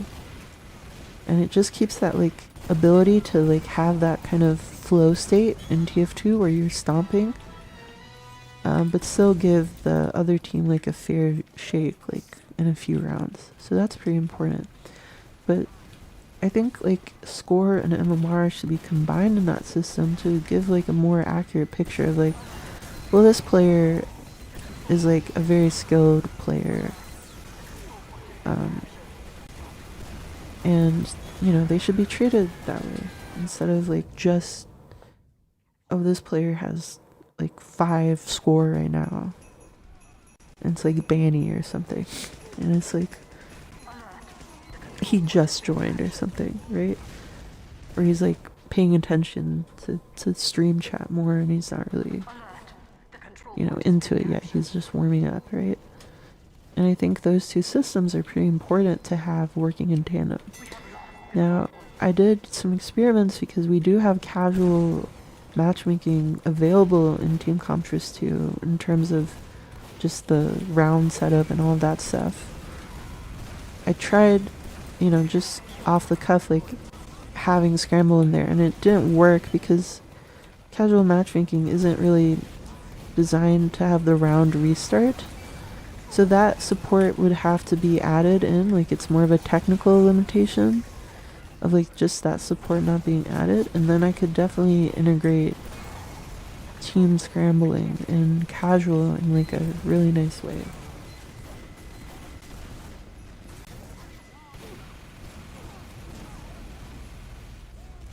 Yeah, I'm talking about Scramble as well. Scramble uses your score to like basically create this like nice little cascade of high skill to low skill on both teams to make them generally even. Yeah, there's definitely things that can be improved with casual. There's definitely things, but I'm all about creating new things, like creating new solutions that are even better than anything that came before, not just returning to the old. Because, you know, we have so much ability to create new things that it's kind of sad that all that is being done is just returning to old. And the old might be good, but that doesn't mean that things can't be better, you know? And it's just about understanding people.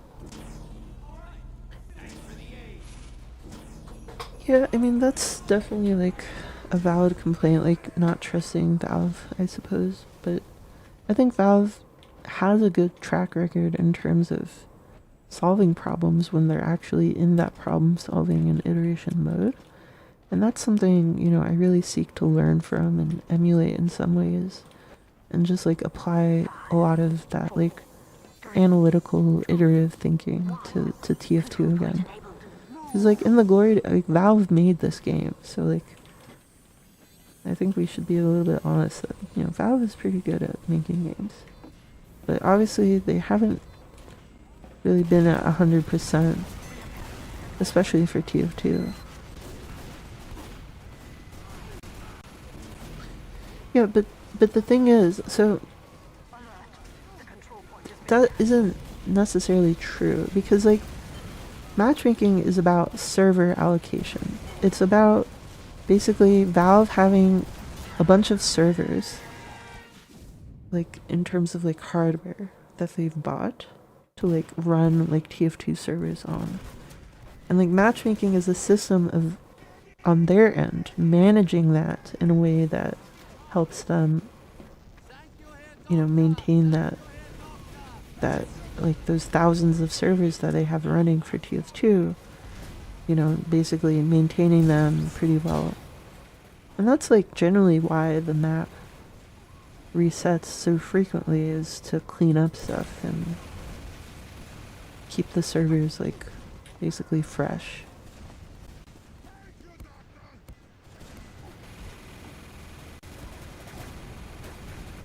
And then there's other problems, like I think there's this like interesting phenomena that happens. It's sort of like grass is greener on the other side kind of thing. But it's also like there's like always going to be these like polarized things in terms of like options where you can go, right? So like one thing is like Valve servers in the server browser, right? There's like, it's like a very polar opinion, right? It's like you can only have two options. Either Valve servers are in the server browser or they're not.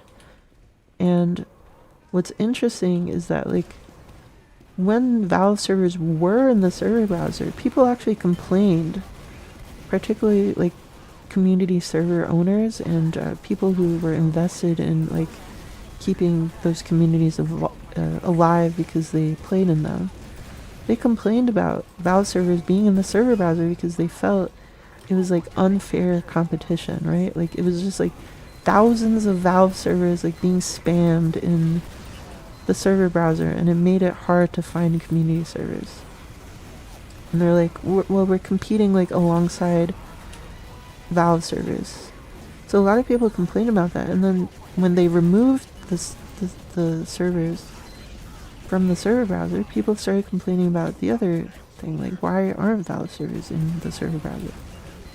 So that's interesting in the sense that there's really no like it's not hypocritical to think that. It's just by way of like that environment that one side of that polar kind of decision makes, it creates an environment where people request the other side because they get like the downsides of that decision, and the only way to fix those downsides really is to go to the other like side, right? Again, and it's kind of funny. You kind of see this in politics. You see this in politics, like in the US. Like when Republicans have control over the government, it creates an environment for Democrats to thrive as the opposition party. And then usually in the midterms, like America always flip-flops. They go to voting for Democrats and then they vote for Republicans. This like it's just human nature to like kind of flip-flop like that.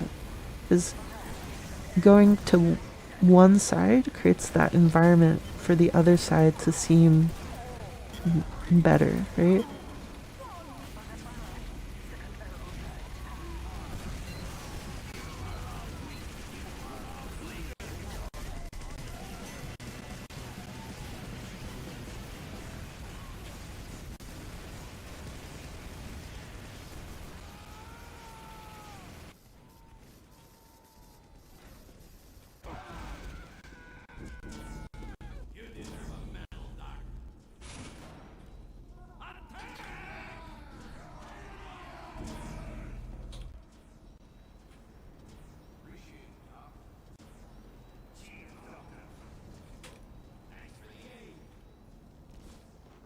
Yeah. So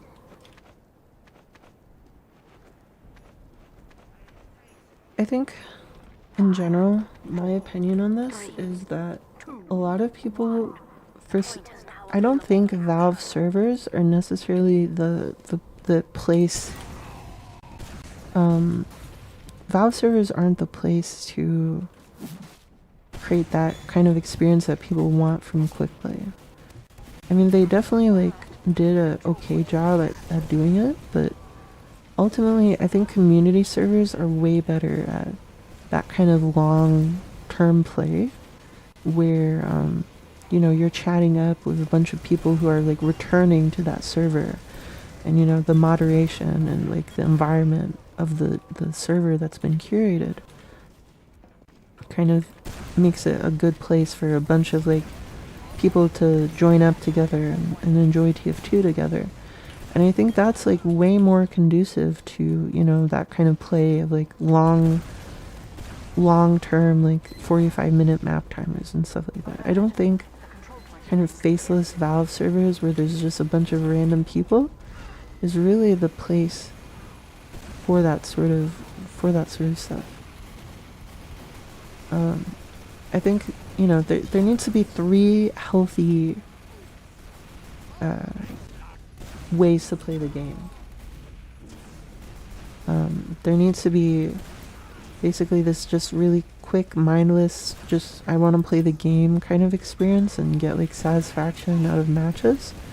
But then there needs to be a healthy server, like community server environment where people can basically play maps for a really long time, chat it up with friends and people that they know from the server, like regulars and stuff like that. So that's why I think Valve servers aren't really the best place for that kind of quick play rule set, and that's just better done by community servers. it's more of a social. It's an environment that encourages like a more social play style, and I think that's like the best moments of quick play is from that more social experience. But when it's just a bunch of people being dumped into a server, that's not really great for the kind of experience that people really talk about when they talk about like how quick play was great and stuff. So I think just getting like a system in place that really advertises and elevates community servers to kind of like a status,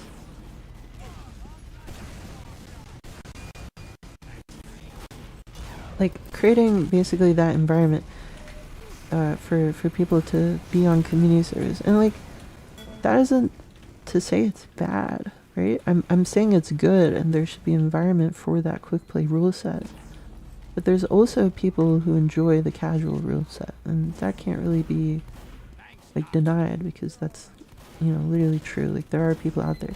And like whenever I talk about things, it's not me having a personal opinion. As a developer, I'm trying to create a game for many different people. I'm not trying to inject my own biases or preferences. I'm trying to listen to everyone. And I think the best solution is just to give people that environment and elevate like community server networks, like basically saying, you know, this server you can queue on to like Skeel or Zesty Jesus or Uncletopia, which have all different kind of flavors of play.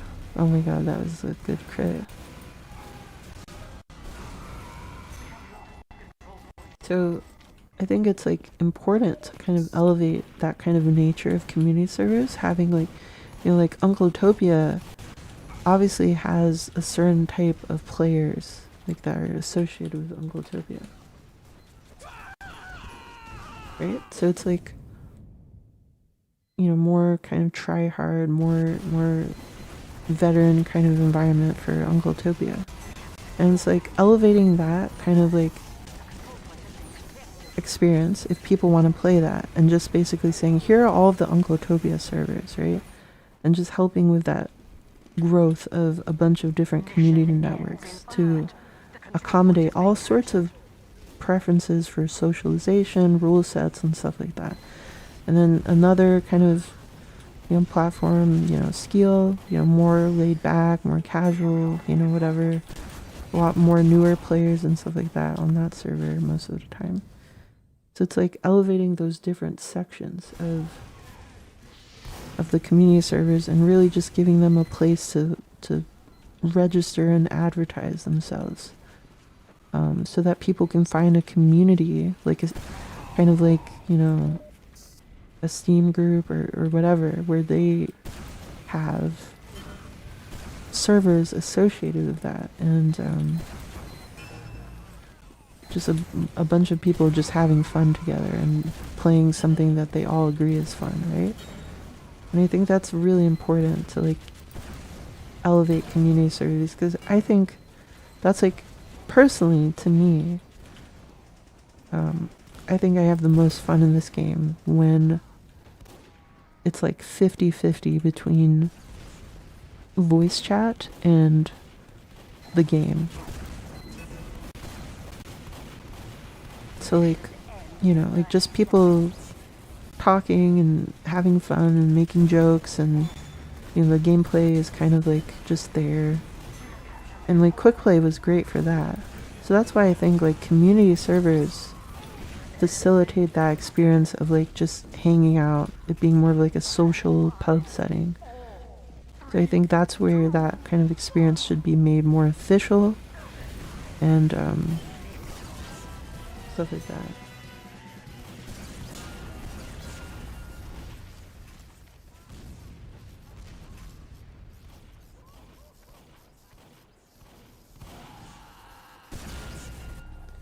So yeah, it's about giving people ways to kind of discover, you know, different communities and stuff like that. And quick play gives that opportunity to sort of have that 45-minute map timer and all that stuff to kind of experience the community. 5, 4, Yeah, I mean that could work, you know, like bringing casual back to its roots of being like a competitive light where there's like more strict matchmaking and stuff like that, and just using it as a way to just for people who are more oriented towards just the gameplay, like they don't care, like they want to queue for a map. Like they play tf2 semi regularly, like they just want to get their taste of like Upward, and they just like queue for Upward or whatever map they queue for it. They get a notification like your map's ready, they just play it, they don't really care about anything else, they just want some nice satisfying short matches, and that's how they play. But then like for the longer term veterans who want more out of the game and more like longer term kind of stuff where they can just play for a really long time and it's more laid back, they can just find like a laid back kind of server or quick play environment where that's like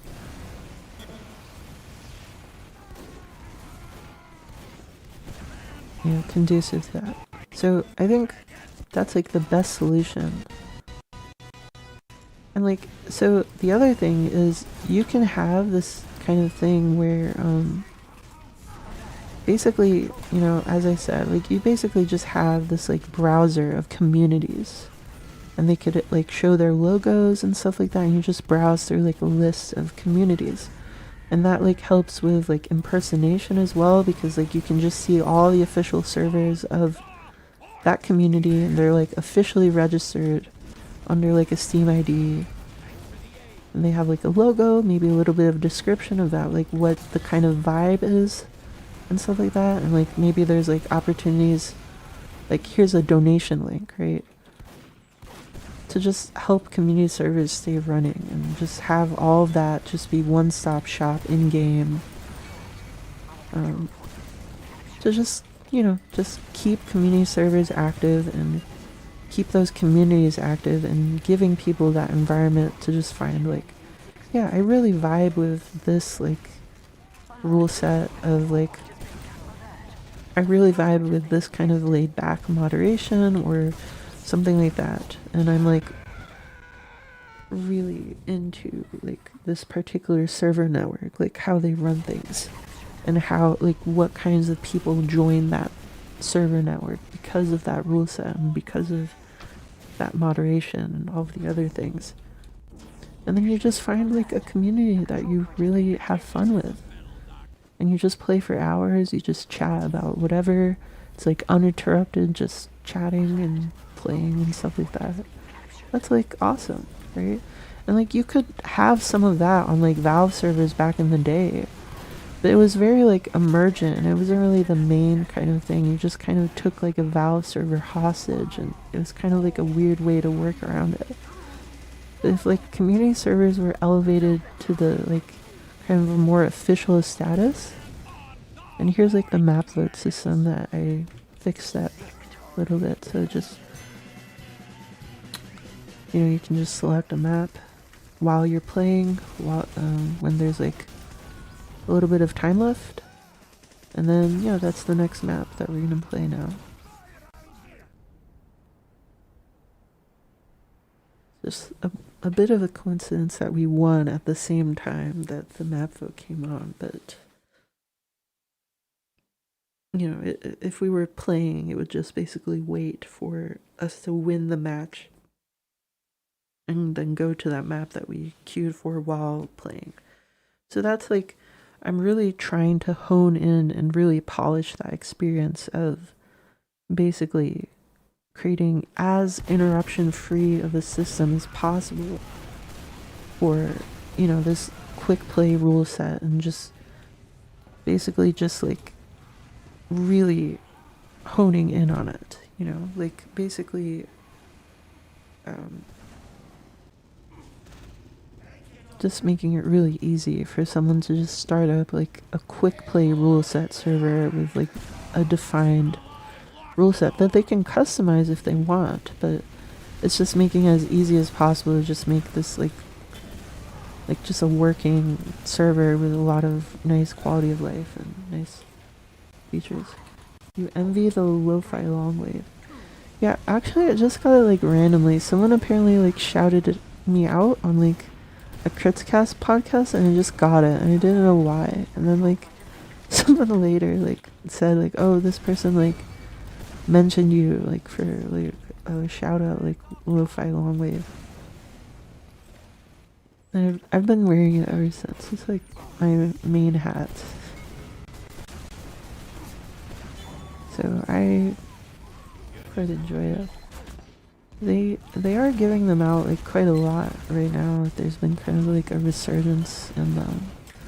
So definitely like check out the Critzcast like Discord if you want to like find opportunities for that. So yeah. So yeah, I did like a lot of work already on casual mode because that was what we were playtesting for a while. Like I had enabled casual mode in Team Comtress 2 and I polished it up like a lot, fixed a lot of issues with it. But now I'm focusing more on like the quick play community server kind of vibe and getting that working really well. And then we can just kind of make a determination about how we're going to include stuff like that. But I think, yeah, just going off of something I was saying before, like queuing for a map and stuff like that, a map you want versus like what's available. I think something in casual right now, which is like a really weird experience, is like if you want to like queue for a map you want, but also just want to start playing immediately, there's like no system for doing that because there's no system for doing that because you basically can only have one profile saved. So like you save like your favorite maps to that profile, right? But then there's no way to like basically have like a more relaxed subset of like I just want to get into a game, but I don't want to play like on 2-4 at least. So like right now you just have to like trawl through all of the options, like go one by one per game mode, like select all maps in the game mode and then like deselect one by one the maps that you don't want to play. And then you queue up for that match. And then you get into a game like, I don't know, like within 10 seconds to like a minute. And then once you're in that game, you queue for the maps you actually wanted to play. So like you just want to play one map, right? You just queue for that one map. And then you just have that in the background waiting. But now you've just been like really just fiddling around with the map menus for like ages, right? And it's like, why? Like that could be way smoother if you could just like have a system for just quick queuing into a game while you wait for preferred maps, right? So like just making little quality of life changes like that can also help a lot to improving that sort of experience that some people really enjoy. But obviously I also want to improve the quick play style of experience too and just experiment and iterate and just find what's fun, right? That's kind of my main goal with Team Comtress too, just continuing to improve the mod, responding to feedback, listening to people, and just iterating on things over time and collecting general sentiment and, you know, watching a lot of YouTube videos and streams of people playing TF2 and noticing things where they have like micro frustrations or, you know, things that they actually say out loud sometimes as well, and just like improving the game as much as possible.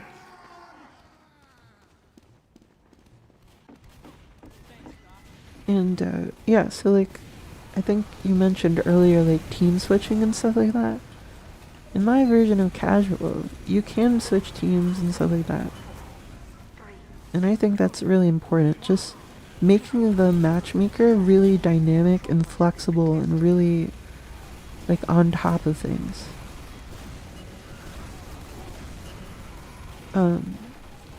So that it can just like, oh, this person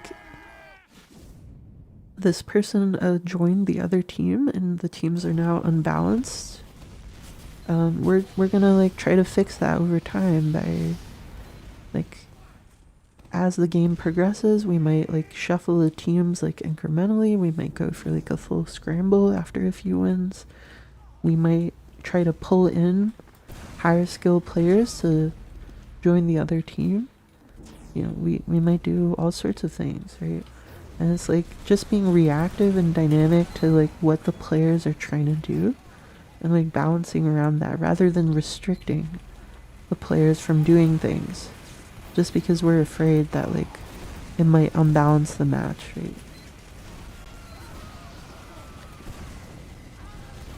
Would it be better when hosting servers you get more options besides?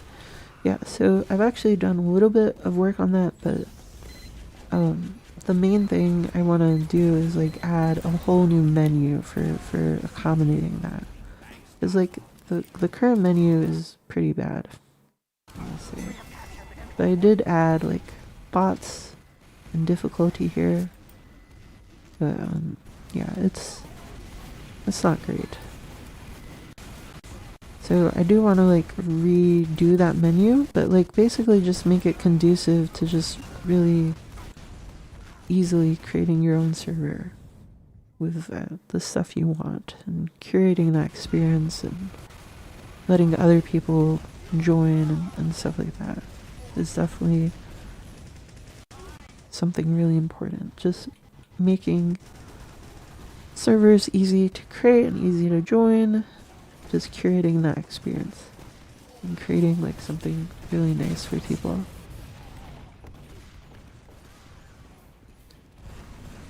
So that's really kind of, I guess, my main goal in all of this, just making the game more accessible, more fun, easier to start playing and play how you want, and the game just kind of lets you have everything you want.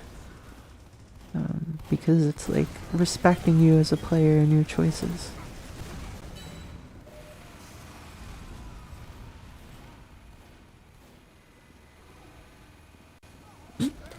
Yeah, I mean that can be fun, but there's always like a nice mix in like a true game where you sometimes do get stomped. And like it's like a nice flowing game where there's like, you know, bad water and they're just like constantly pushing the cart, but like not too fast to be just like kind of empty. Like sometimes that kind of pacing is fun, but it's not fun for like a prolonged period of time. Luckily, when there's like a fast-paced match with a lot of momentum, those games naturally last less time. And you know, you can use that to just balance the game out after a few quick wins like that.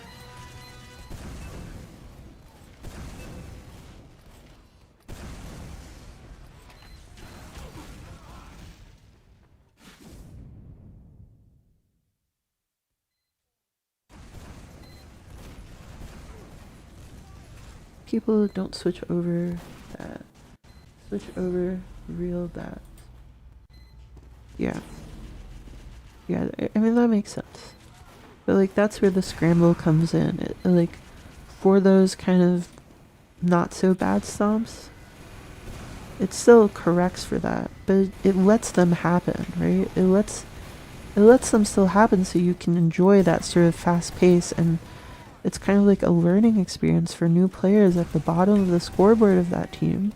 They can kind of, oh, this is like how more optimal play is. This is how fast like a good team would be going. And they can learn from that.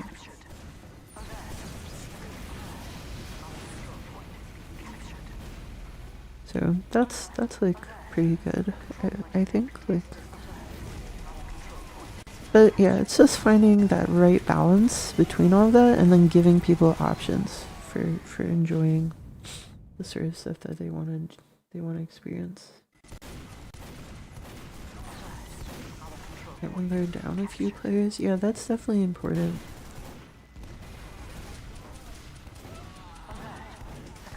Right. I see what you're saying. Yeah, those sorts of things are important.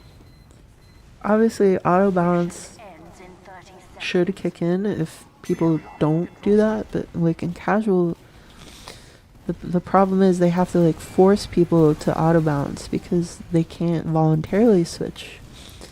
So it's like they have to like randomly pick someone, and then it's usually the person who doesn't want to get switched. But then people could have, volunteered themselves. And they did have like a volunteering system back in the day, but I think there were some problems with it. But yeah, just like making it really nice and easy to do stuff like that. It's really good. Because that really should be the first kind of step. You don't want all these like systems dictating how players play when they can decide that for themselves a lot of the time. Make a way better decision than what you can do automatically.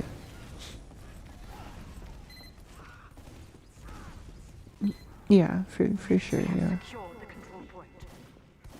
Yeah, Team Scramble is used for like balancing out the match when there's like too many roles, and auto balance slash team switching can be used to fill in gaps when there's an uneven, like unbalanced like team size.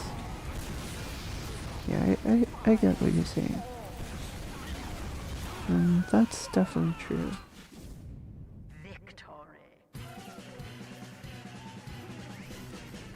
Would there be presets, if you don't mind me asking, like 24/7 for it?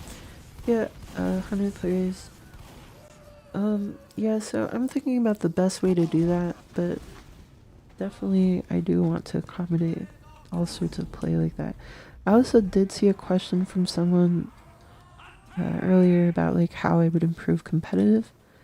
I think competitive and TC2 is in a pretty good spot. I mean, we've kind of sorted out all of the issues with it, and I think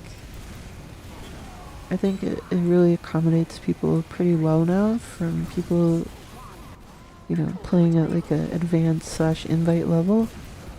I think it really accommodates people. Obviously, there's still the question of like item bans and the whitelist and stuff like that, and other restrictions and whatever. And my opinion on that is like we're so early in like the tf2 competitive kind of era still, unfortunately. Like this has been going on for decades, and we're still taking like baby steps. And I think Valve unfortunately got a little bit impatient and just tried to like force down like this entirely different experience that they thought was ideal, like down everyone's throats. And I think it's really important to meet players where they are and like give them an experience they're familiar with, and then over time improve it if you want to like carry out a vision. But you shouldn't like add like graphics restrictions and all this stuff like immediately. Like no class limits, no item restrictions, all of that's graphics restrictions, everything, without like first just meeting players where they are most comfortable and just giving them that experience, and then over time improving the experience that you want to design, and then giving that more perfected experience over time.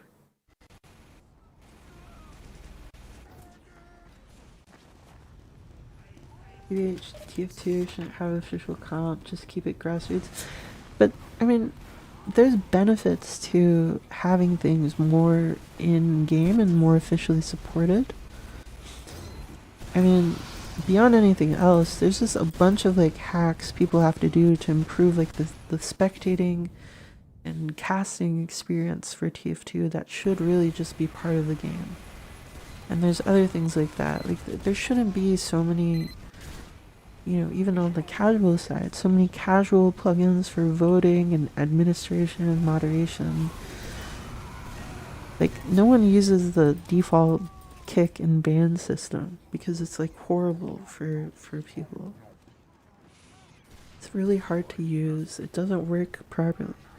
So people use source mod and they do that to do their bans and moderation. And it's just kind of really obtuse for a server hoster. And then on the comp side, it's like a similar kind of story. There's all sorts of features and stuff that should really be part of the game to accommodate that experience. And then over time, I think what's really important is creating like that kind of accessibility ramp. So people who just want to play more seriously, who just kind of want like something similar to like tf2 center, like a pug, don't have to like join like a random Discord server to like get a competitive experience or like figure out how to like join a league or something like that. Like, I think that's really important, and I think like just saying like, oh, you know, it can keep being grassroots, like sure, leagues should always exist. You know, like CS, Counter Strike has them, Dota has them. You know, ESL, PGL, ESEA, Face It. All these people like host their own majors. They host their own tournaments. They host their own, you know, ladder systems and leagues and stuff like that. That's still part of like a healthy thing, and it shouldn't be all in, you know, all in the game. But you know, if people are interested in watching the game, there should be an easy way to just like watch a competitive match like live if they're interested in that, and catering to those players a little bit. It's not about making TF2 like completely competitive, but just, you know, like curating different experiences and improving it for all the ways people play TF2.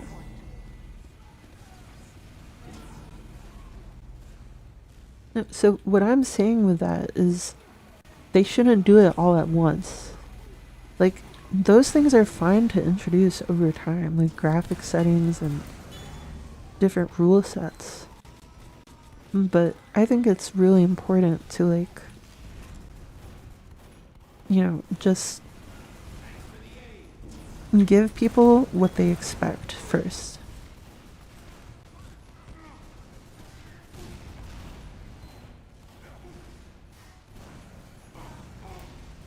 So that's like, I think the most important thing for people is like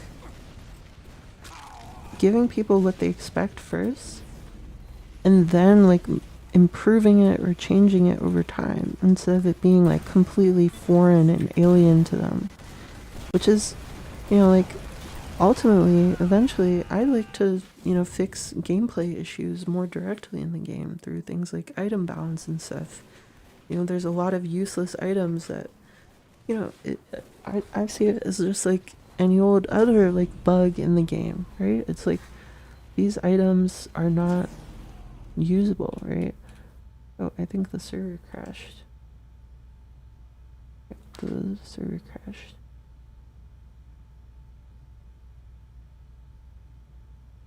Right, it's restarting in just a little bit here.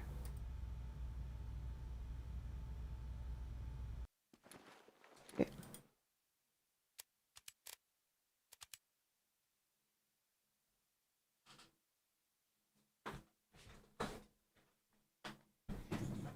Alright, so anyways,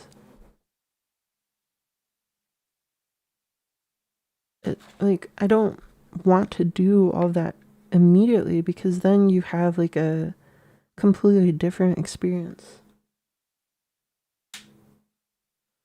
right? Like, and then people like trying to move over from TF2, they're like, what is this, right? It's like, you know, it's just weird. Here, let me just restart my game real quick here. But it's like, you know, people are just like, this is like completely foreign to me. Like, if I just make all these like balance changes immediately just at random, it's like, you know, it's not going to be fun for people. So it's about introducing that sort of stuff gradually over time, which is kind of the most important thing. Um, and it's not about like, you know, only just that, but you know, iterative balance over time is much more successful than like just doing large changes, which, you know, I think a lot of people have, I guess, this mindset of like, I need to basically, you know, people who make YouTube videos for balance, they're like, I need to make this interesting. I need to balance like literally every single weapon in my own design, and I need to just like recreate everything.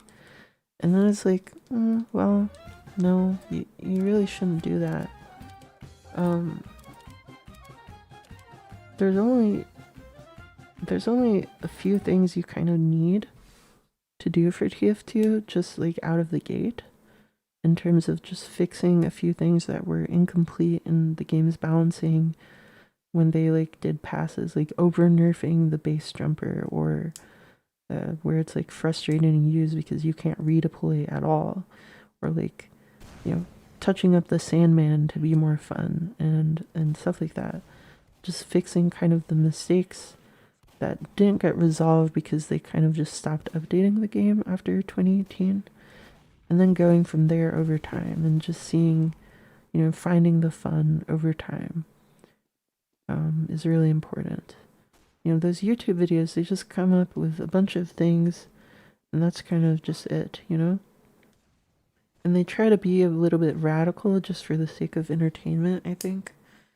But I think that's why community balancing a lot of the time gets like a bad rap, because it's not as thoughtful and simple and elegant as people really need it to be, for it to be something that they actually would enjoy playing.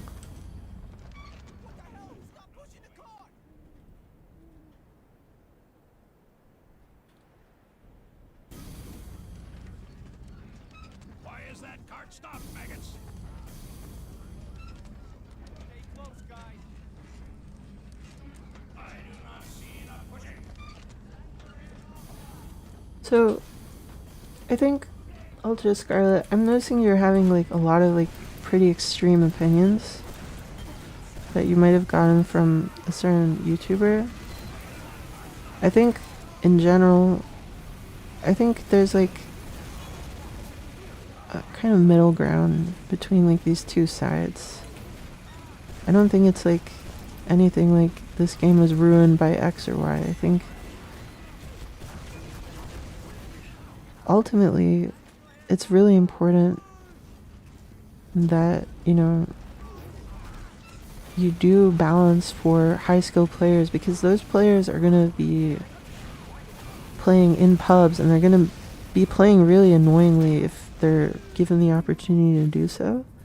And it's just not going to be fun for anyone if there's like literal abuse. And like the something like the base jumper, there was literally abuse, like an abuse mechanic where you could spam the redeploy. Now it should have been reduced. It should not have been reduced to like just one time. That's really stupid, right? Like that's just really frustrating to play, and it just ruins the weapon. But you know, you should. They should have gone for an approach, and maybe they would have done this had they have been updating the game for a while. It's like just add like a cooldown to it, like maybe a 1 second cooldown, because like no one was like in casual play, no one was really like spamming it like that, right? So it wouldn't have affected them, but it would have affected like that like abuse that, you know, high skill players did.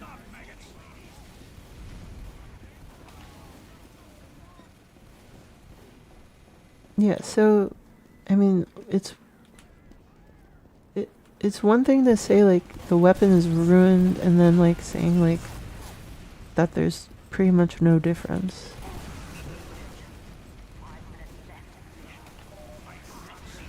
I mean, like, the main difference is that you can't redeploy it.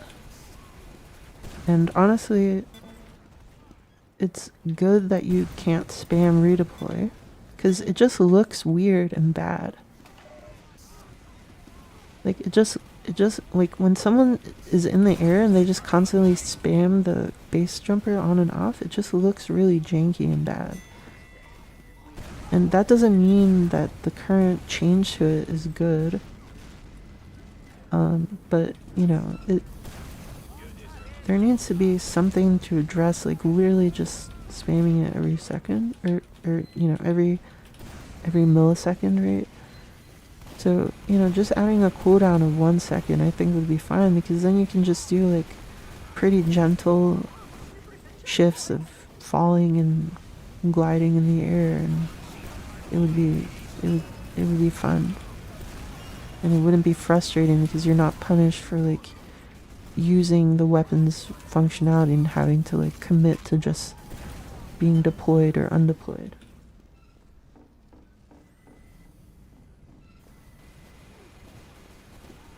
Right, but if like the weapon has basically no difference, then I feel like it's hard to say that it was over nerf, because I would imagine like an over nerf would actually cause like some real big differences in the weapon.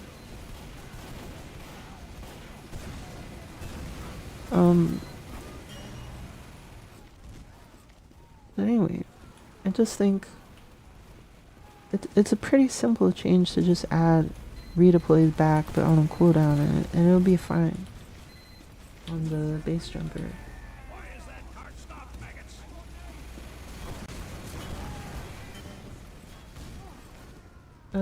A lot of TF2 looks really janky and bad, and yeah, and that should be improved. Like, I think as a developer, it's my job to just improve the experience so it's really nice and smooth and stuff. So, I think, you know, just improving the experience, making it a little bit less jank is good. I mean, I would be interested to think, like hear your thoughts about, you know, just adding a pretty simple 1 second cooldown.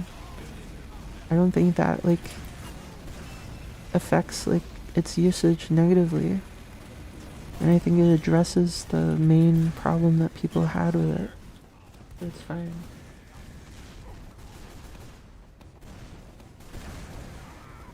But, like, yeah, just, I think TF2, Valve tended to do this a lot, I think because they were lazy or something.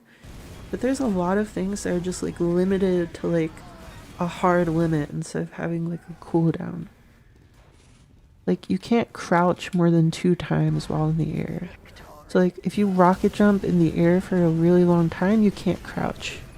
And it's just really weird, because then like if you just crouched earlier, then you can't like crouch to get over like a ledge and then you fall down or something, just because you've been in the air for like 5 seconds or something. And it's just silly, right? Like, that should be a cooldown. Like, you can't spam crouch to like jiggle your, you know, hitbox around. And ideally that source jank of like spamming crouch causes you to be impossible to headshot. Like, that should be fixed as well. But, you know, like, it's just hack upon hack, and you know, the goal at this stage of TF2, beyond like fixing up the balance and stuff like that, is fixing a lot of that junk, a lot of that jank, so that it's like way easier to just get into, and not have these like micro frustrations at the game. Mission begins in 10 seconds. 5, 4, 3, 2, 1.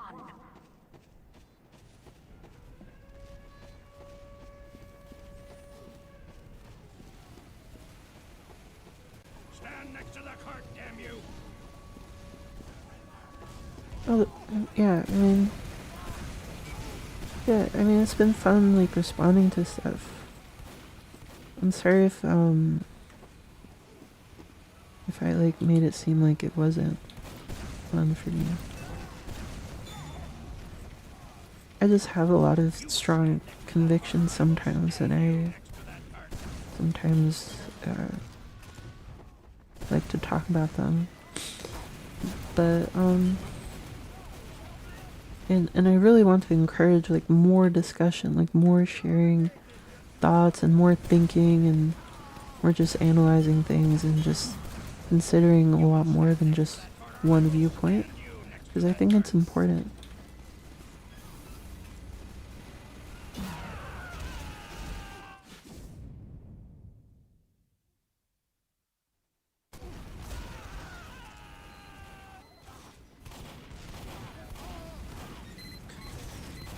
But BFB, yeah, it's just really, really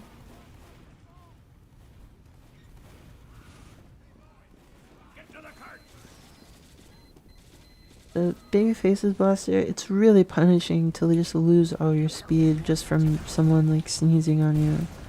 I definitely think that weapon can be really tuned up. Has received additional time. And then you mentioned some other weapons.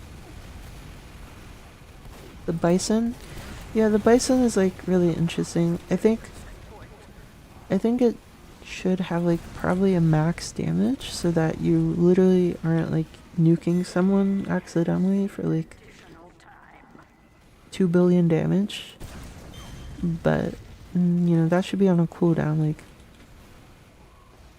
you know, but it shouldn't, like the way I have it right now. I did like a experimental bison change, and it's in like a separate testing basically branch that we sometimes test on. But basically what I did to the bison is it just gets slower when it's passing through an enemy.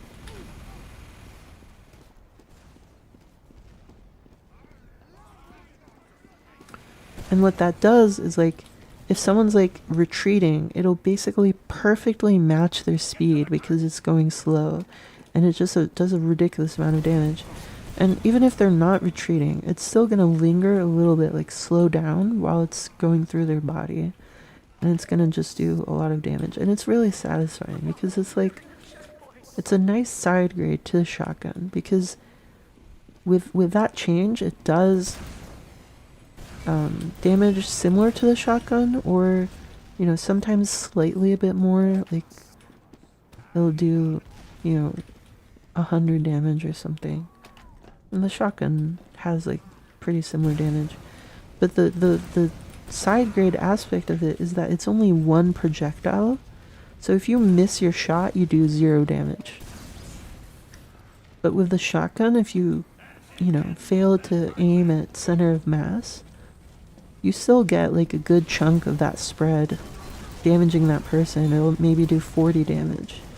So like in like a 1v1 with a soldier like moving around with good movement and dodging your bison, you're probably going to lose to them like consistent shotgun shots. And that's what the stock weapons should really be, like really consistent, reliable weapons.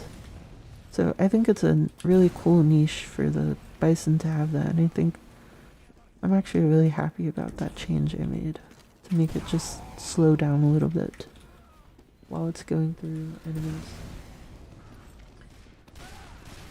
I don't know exactly how the old bison worked, but I don't think it slowed down. I think it just did damage every single time it was in an enemy, and it was like basically it could get to a situation where it's like completely unlimited theoretically damage, or something like that. I don't know exactly how it worked, but when they quote unquote fixed it, they basically added like a cap to like how much damage it could do in a certain amount of time, and then there was like a limit. It was like basically a static amount of damage. So then they quote unquote reverted it by just removing the cap, I believe. So it was basically still did that fixed like damage dealing, but it just could theoretically, not have a cap anymore. So I think, just slowing down the projectile just kind of plays to its strengths a little bit and just works really nicely with the new implementation. Yeah, so the bot thing, selecting items and loadouts and stuff like that, that is in the game, but it causes a stutter right now because it's like spawning a bunch of weapons on the bots. So, and you can kind of notice that stutter in like MVM, like when the robots like spawn on a wave. And that's kind of annoying in regular play because, you're just playing and just because bots are like respawning, you get stutter. In MVM, it's kind of tolerable because, it's the start of a wave, so there's no play kind of yet. So I want to like do some optimizations there first before introducing like, that mechanic. But I think it would be a really cool thing to do. Because, yeah, it is kind of... The best thing about TF2 is, playing around a bunch of different weapons that people are using.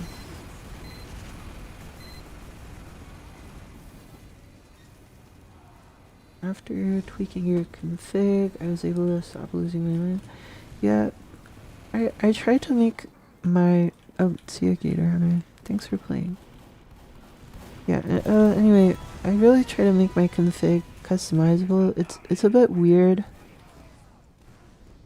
to people at first, but I think once you get the hang of it, it is kind of better. Like, the main thing that I was trying to avoid with my config is like, whenever people used older configs, they would be like, how do I disable ragdolls? And then, they would ask this on like Steam discussions or something, right? Or on Reddit. And then someone would just paste in like a really poorly formatted block of, variables to set. And they're like, here, put these in and you'll get ragdolls back.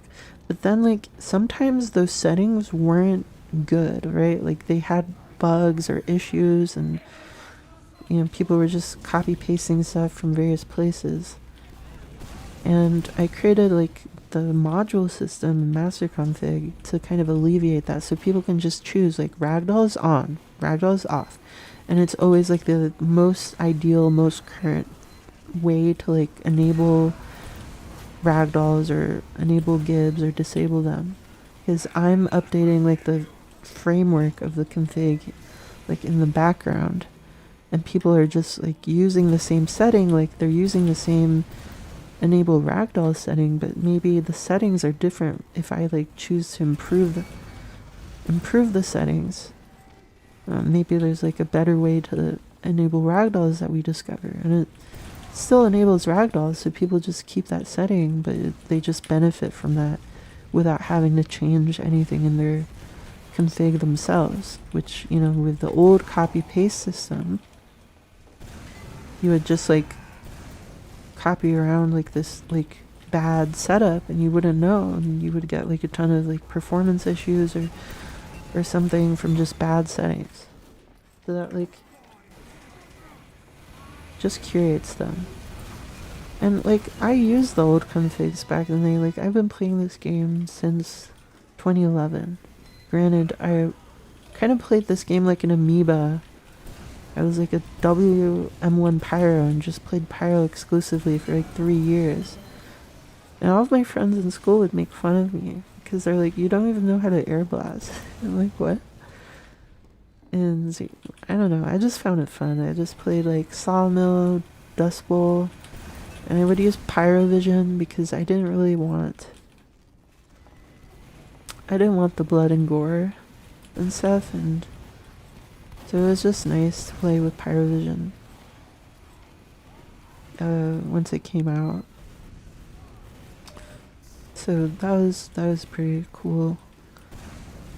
But yeah, I've been using configs. I think I maybe started using configs 2013, 2014. I used like CFGmate and like Chris config, or what was it? a tf2 mate, and it would just like permanently ruin your settings and stuff, and you couldn't like switch off of it ever. That was fun. But yeah, I just tried to like learn from those sorts of things and create something that worked really smoothly and didn't like mess up your config and was easy to uninstall.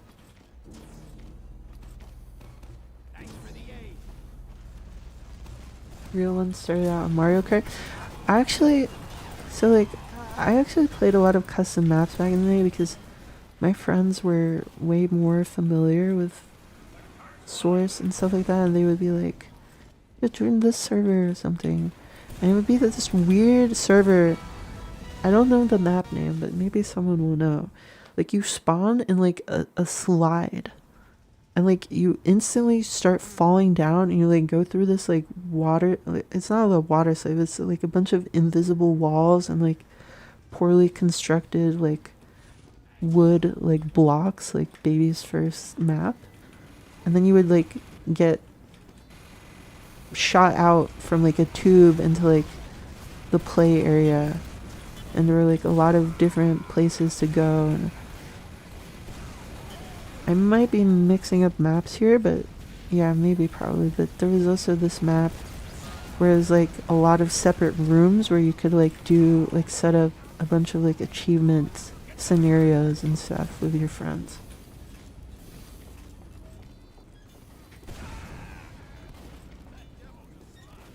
Yeah, no movement is interesting. Honestly, I mean, I get it for something like CSGO because like counter strafing and stuff like that is really important in that game. It's like genuinely like a skill, but like you're not like jiggle peeking in TF2. Like you're just not. So yeah, it's maybe I'll add native like null movement or something. Because honestly, it is kind of like an accessibility feature. Like, because like you shouldn't be required to like stutter tap your keys just to get the movement you want, and they shouldn't like work like that. But it definitely shouldn't be like forced on, because I've totally heard people like who have said that they like control their like strafing by basically letting go of a key. Just like psychotic, but I mean it works for them, so it's fine, I guess. But yeah, that's like a little bit of, I guess, mastercoms lore.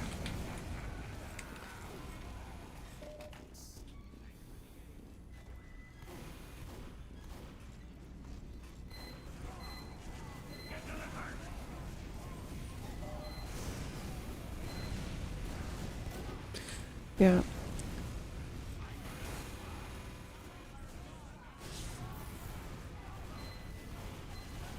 Change name to Master Ched.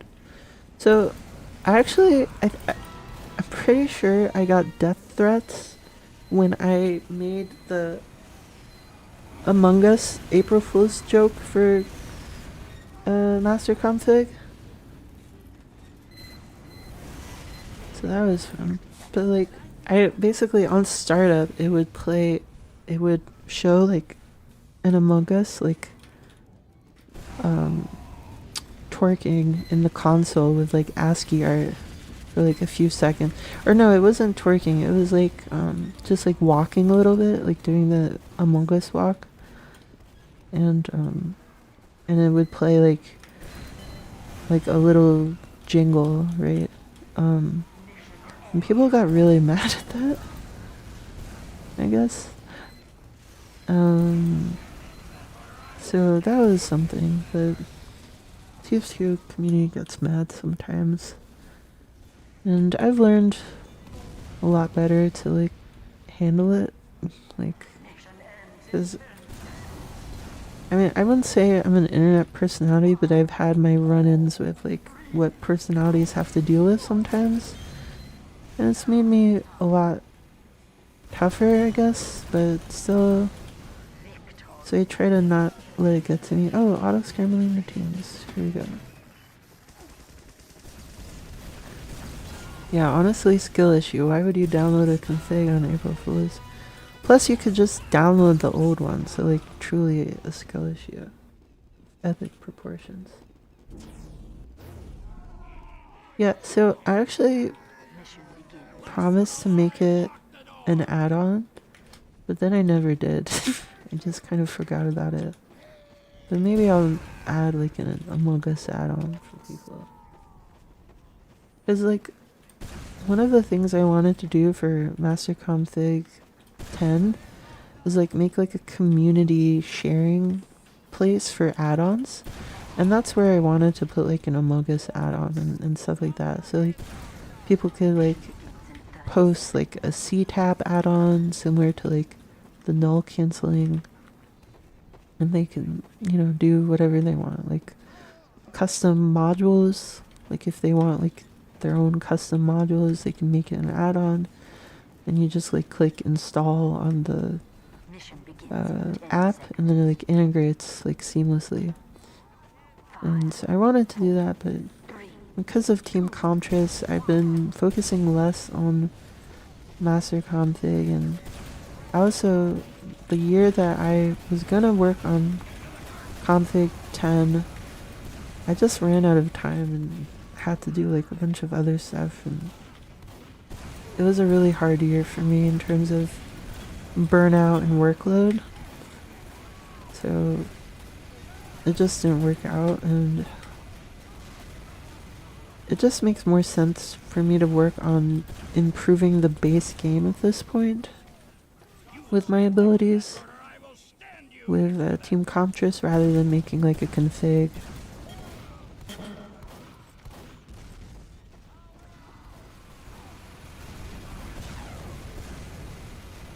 Is there anything else to optimize?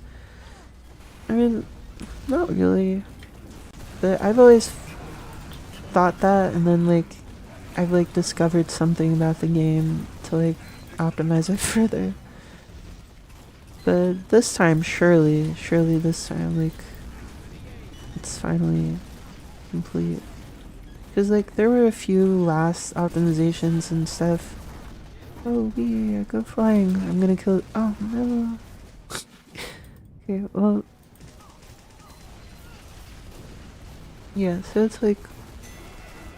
I did wrap up like a few things that were bugging me in like the 9.100 thing, where I had like a lot of bugs and it wasn't fully updated for like 64-bit and stuff. But you know, it's like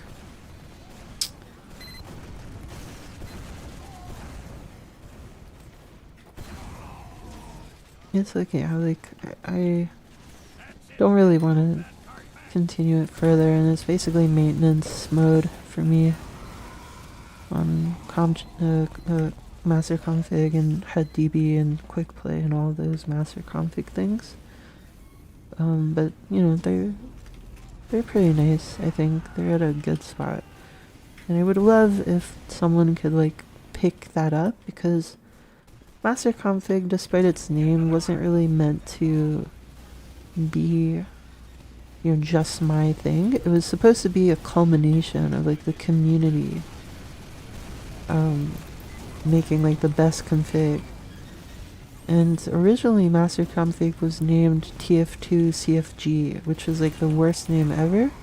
But it was supposed to be bland because it was supposed to be, unlike Kamanglia and Chris config, it was supposed to be not named after the creator.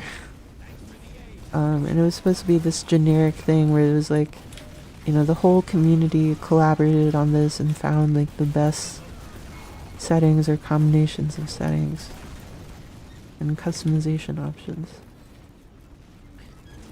But, you know, someone, a friend of mine, basically was like, okay, but you could name it master config. Like, your username is mastercoms. Like, how would you not name it master config? And I was like, you know what? That is kind of like a really strong argument. So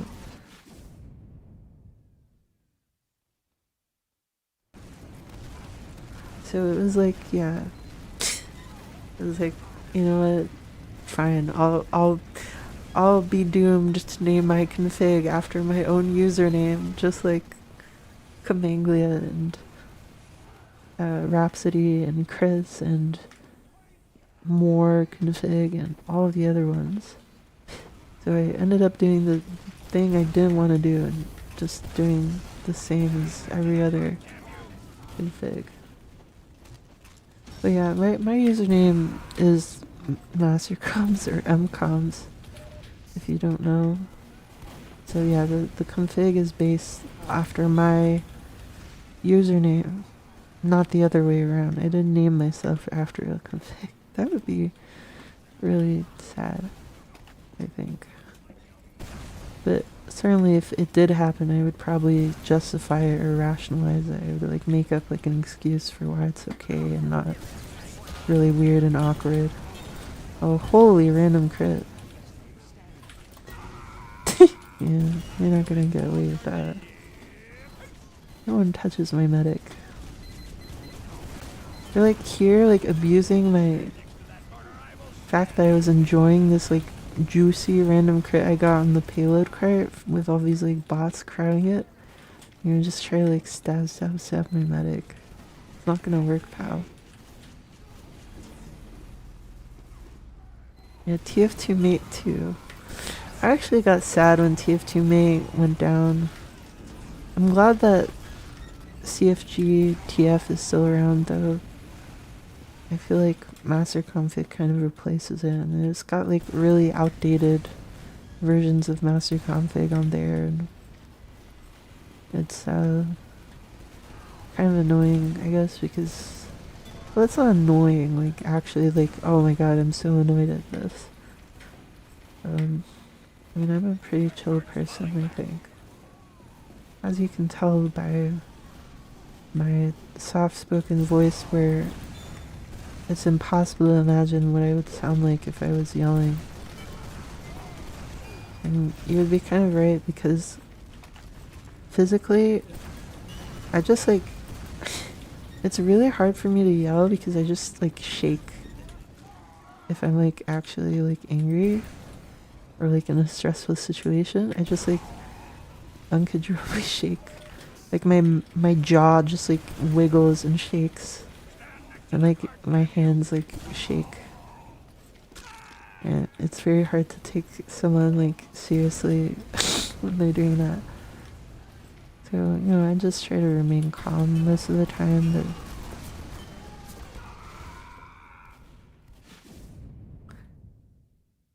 yeah, so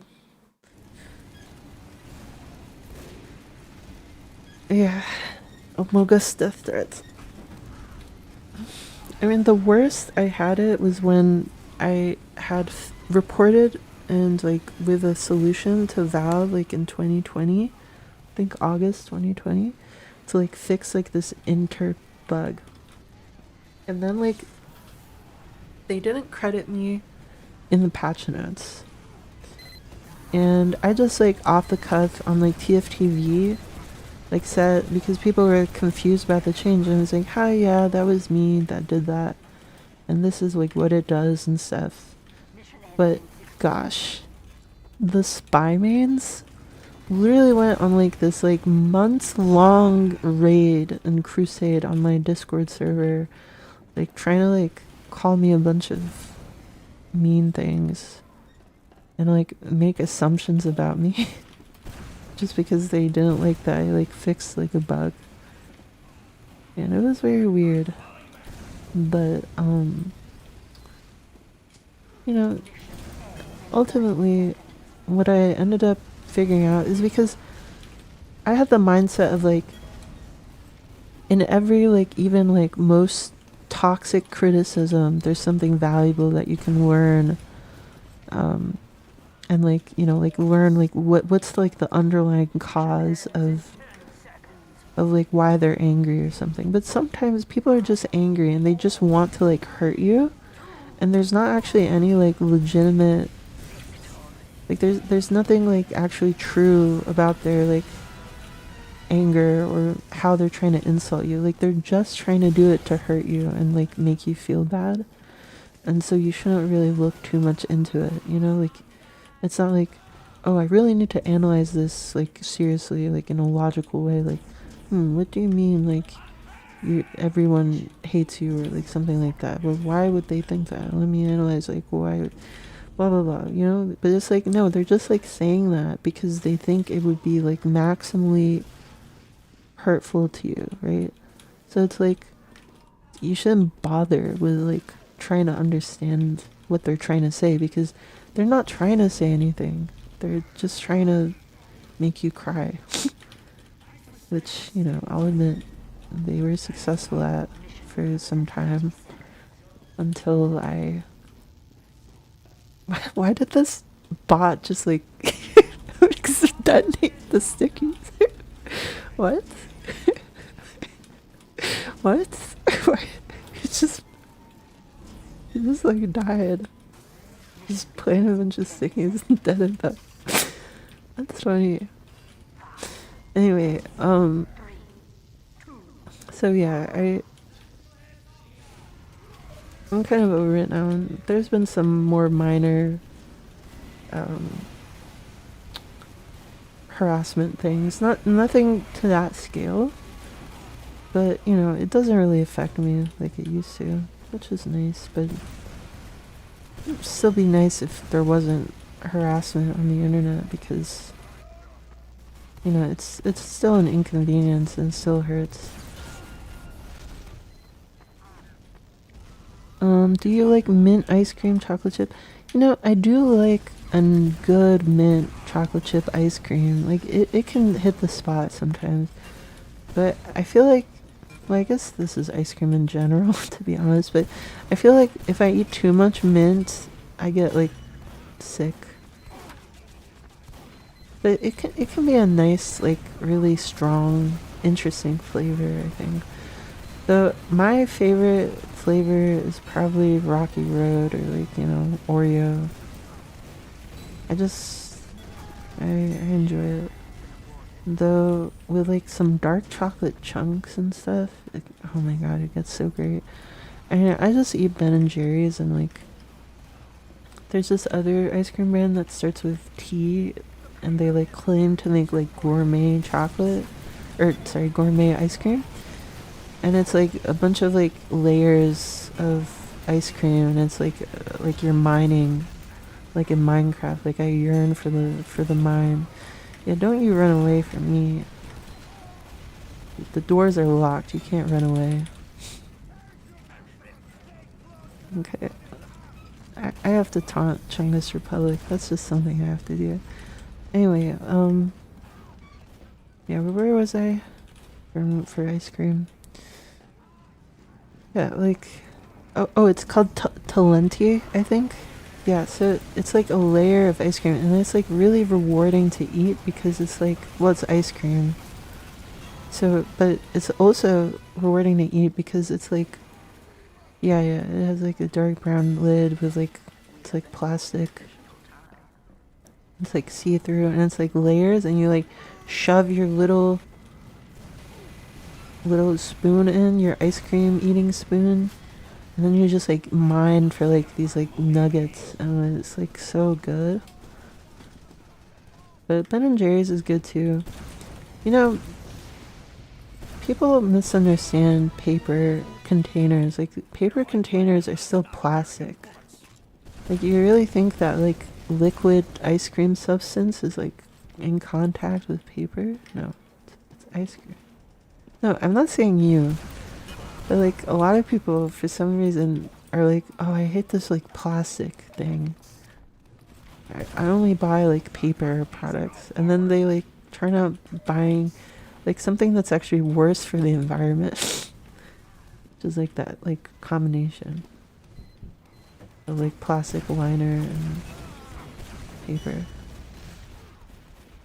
Okay, I need to catch up on chat though.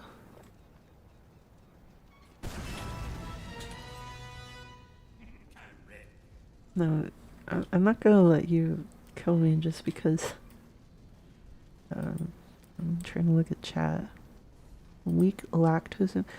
I don't think I'm lactose intolerant, but I don't know, maybe. But I mean, like for vanilla ice cream, I don't really. I could probably eat gallons of vanilla ice cream. Alright, alright. There's a lot of chat messages. This is very hard. My chat is going at like one message per minute. It's very it's overwhelming. No, it's not overwhelming, but you know. It's like I shudder to imagine like having a chat that moves at like one message per second. Like how am I ever gonna like respond to everything? I guess I can just use it to like steal jokes from chat and seem like I'm funnier than I actually am. And like pretend like I'm actually saying the joke, but it's like you're obviously saying it in like this streamer reading chat voice, and like it's pretty obvious that you're actually reading from chat, but you're still trying to make it seem like your own joke. Yeah, that. I need to get better at that.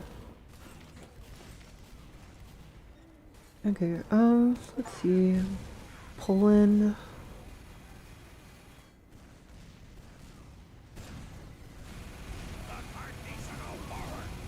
Forbidden knowledge, Noltan's way, we went over that.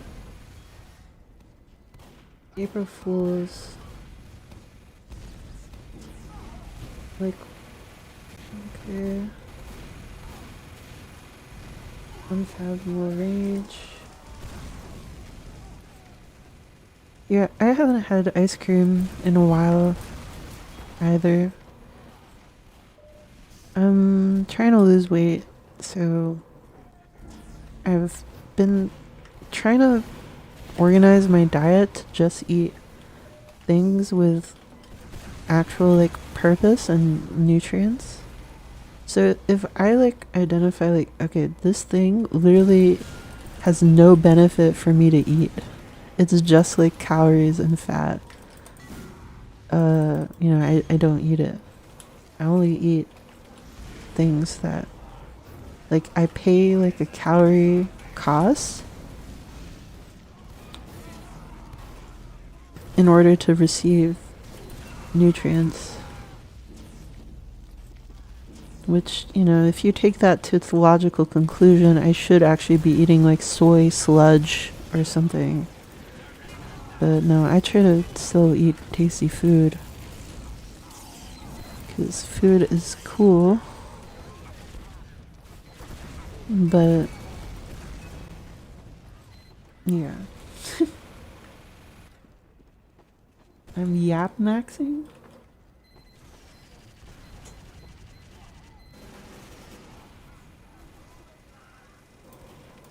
Yeah, so see, we can vote for the next map here. So obviously we're gonna do I like Foundry. No, we did Turbine. How's the play test going? It's going good. It's going pretty good. Slaps your tummy.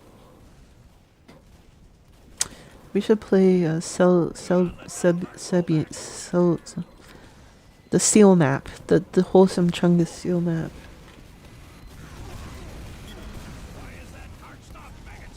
Dietitians hate this one trick: have a relationship breakdown and lose after. Oh, I'm sorry to hear that.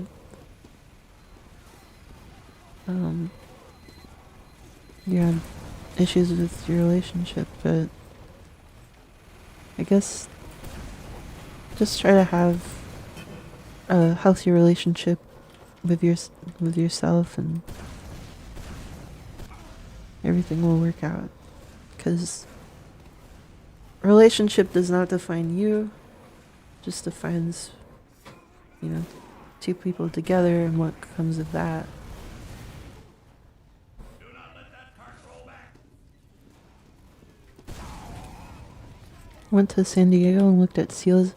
Yeah, I actually went to San Fran not too long ago and went to like one of the piers, and it's so cool looking at seals like just rub their tummy and just like be lazy as fuck. It's actually so cool. It's a vibe.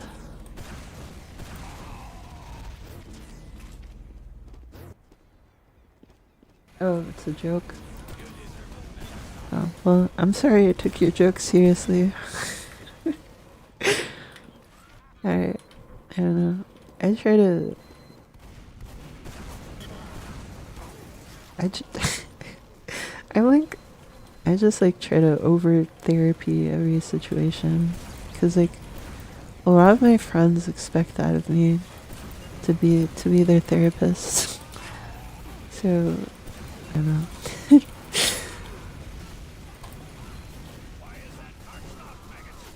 Yeah. Like a lot of streamers like call their streams like daycare. I don't really want to think of it like that though. But it's really interesting. Oh dear, random crit. Did break up, but you're a big boy. You can deal with it. Yeah, that's good. Okay, we're gonna do a random crits disable vote just to test.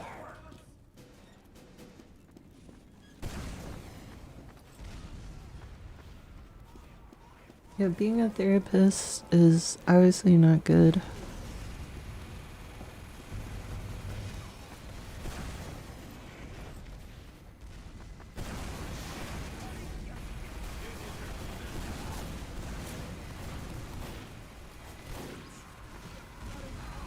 I try to avoid it recently, but I don't want to be heartless.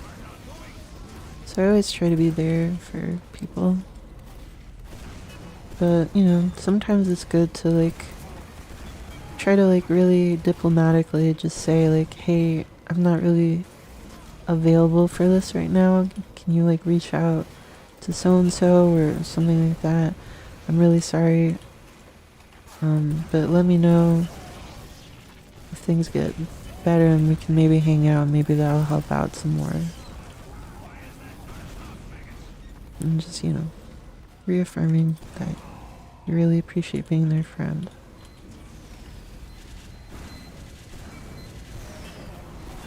But, I mean, it's hard. Yeah, yeah. I mean, especially when it's like back to back, it can be pretty hard. In the sense that, like, it's very emotionally taxing. And then, like, managing, like, 3 or 4 different people like that, it's kind of hard. So I've just tried to not do that as much anymore. But I think it's just good to do it because it's, you know, we're all part of like a one big human family and we just need to help each other out through tough times. And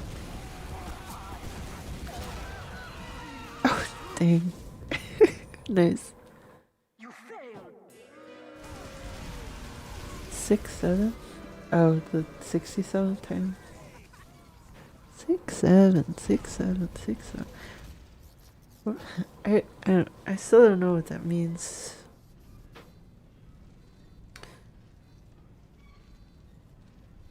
I really hope it's not something evil.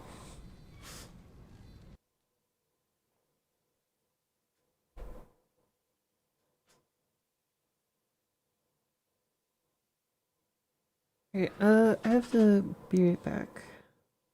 Like 1 minute.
Good shot!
Alright, sorry about that. That was a bit longer than 1 minute, but hopefully it was not too long.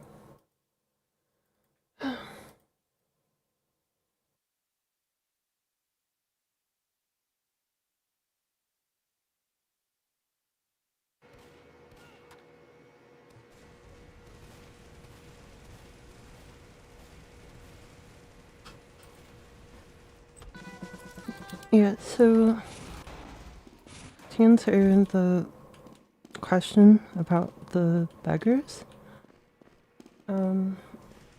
so while it is theoretically like unlimited, you are still bounded by the health.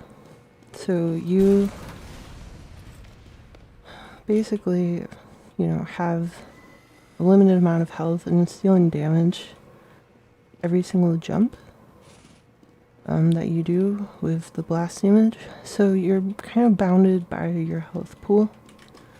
So like at 300, you're still bounded by the health pool. Yeah, I'll get to that. So typically with a normal rocket launcher, when you high bomb, you're usually going to be at 3 rockets, maybe 2 if you don't get the reload off. But if you use like 2 rockets or 1 rocket to jump, you're not really, you're going to have 2 to 3 precision rockets that always fire directly where you're aiming. And, you can like aim them with a certain rhythm. So when you're bombing like a medic or something, you're gonna have, 3 rockets with a normal rocket launcher, usually. Maybe 2. And they're like, guaranteed to basically hit if you're aiming correctly. Whereas the beggars, there's like a spread on it, and you have those 3 rockets, but you're probably not going to do max, ramp up damage like you probably would if you're like bombing into a medic normally. Unless you're like literally like kissing them, which I suppose could happen. But still, I don't think it's like severely like that different. Obviously, it needs to be tested. And like I have no problems with, reverting it for now until we can come up with like a better solution to enable that kind of behavior. But you know, it's just to basically create this like niche with the beggars where it can be used as more of like a bomber centric weapon, because as it stands right now, like preloading in TF2, like we saw with the old panic attack, it's not really conducive to like a great, you know, play style in TF2 because you're not really preloading around corners and getting shots off. So that's why they reworked the old, you know, panic attack. But for the beggars, just because of the overload jumping kind of potential there, you can create like a play style that's centered around preloading for bombs, and I think leaning into that behavior is interesting and creates like variety in play.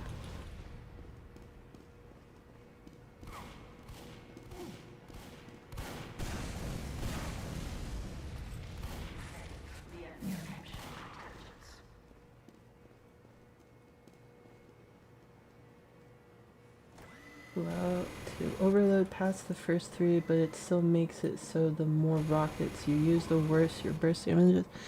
Yeah, there's definitely a lot of different things, and ultimately I'm probably going to revert the change because of the balance implications of the change, and I don't want to affect balance at this stage of the mod because, you know, I just want to get buy-in from the community.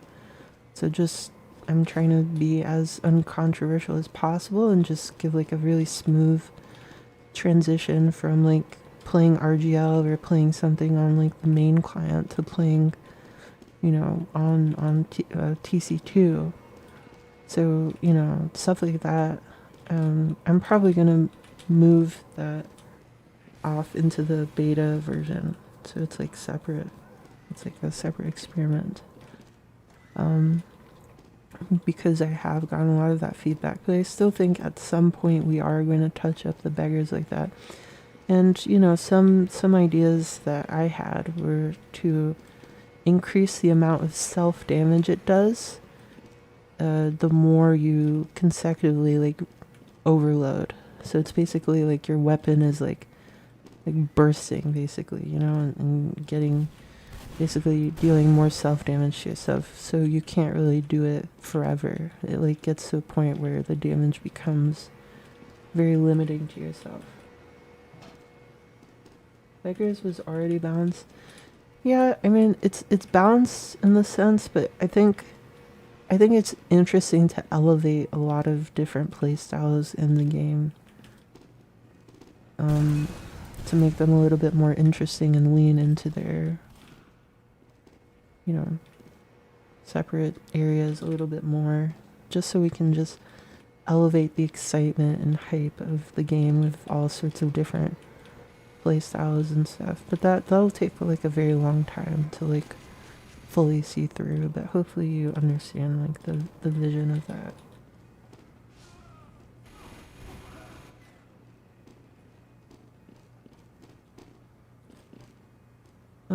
But yeah, thanks for like asking and stuff like that. But yeah, again, like hopefully you can see where I'm coming from or going with that series of changes. Like, I think it would be interesting if like in sixes, the roamer would use like the beggars more, and that became like the distinction between pocket and roamer. Like the pocket has that, still has gunboats most of the time, but uses the stock just for its reliability. Even though, you know, you're not really a pocket for the medic anymore. Yeah, Anthony is actually why I decided to take a look at the beggars and kind of elevate it a little bit more.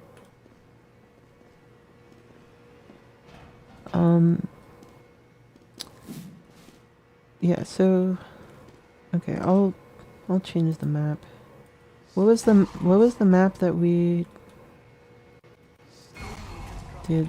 That's kind of sad. Okay. Okay. What I guess I can check next. Level powerhouse. Okay. We are going to powerhouse now.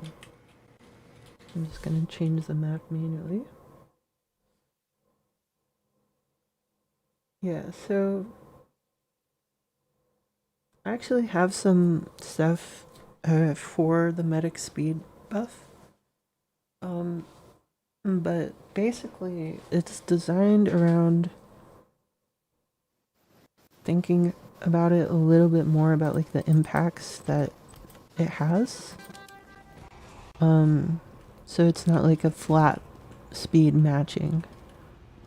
So in one test that we did, we actually made medics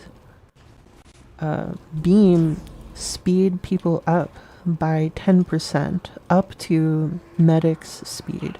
So like scout wouldn't be sped up, but like if you're healing like a soldier, he would get a 10% speed boost, which isn't too offensive, and it helps with just the pace of the game. And then what we did on the other end of that is medic would get a speed boost for healing anyone, and it would be a flat speed boost instead of it being speed matching. So you still kind of get mobility from healing, but it's not just so centered around only healing the scout. And then the quick fix would still have the full speed matching ability. But the reason why Valve made that change is really just to nerf the quick fix by removing, you know, its unique abilities and putting it on all mediguns. But unfortunately, I think they don't understand just how important just the uber pacing is, and that really outshines everything else.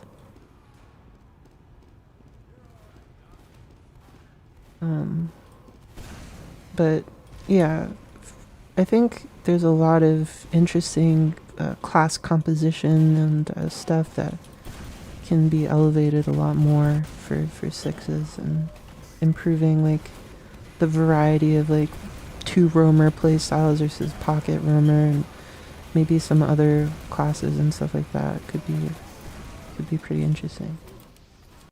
I'm gonna restart my game.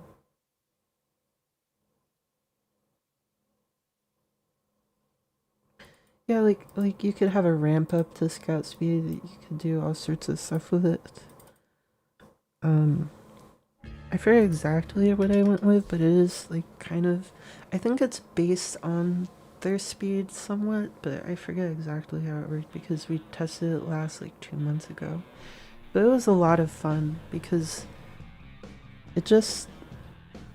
And I would like to think that it would like impact rollouts in a positive way, because now you can actually do like more of a traditional pocket rollout and still be pretty fast to mid instead of doing like double soldier to mid against, you know, the demo.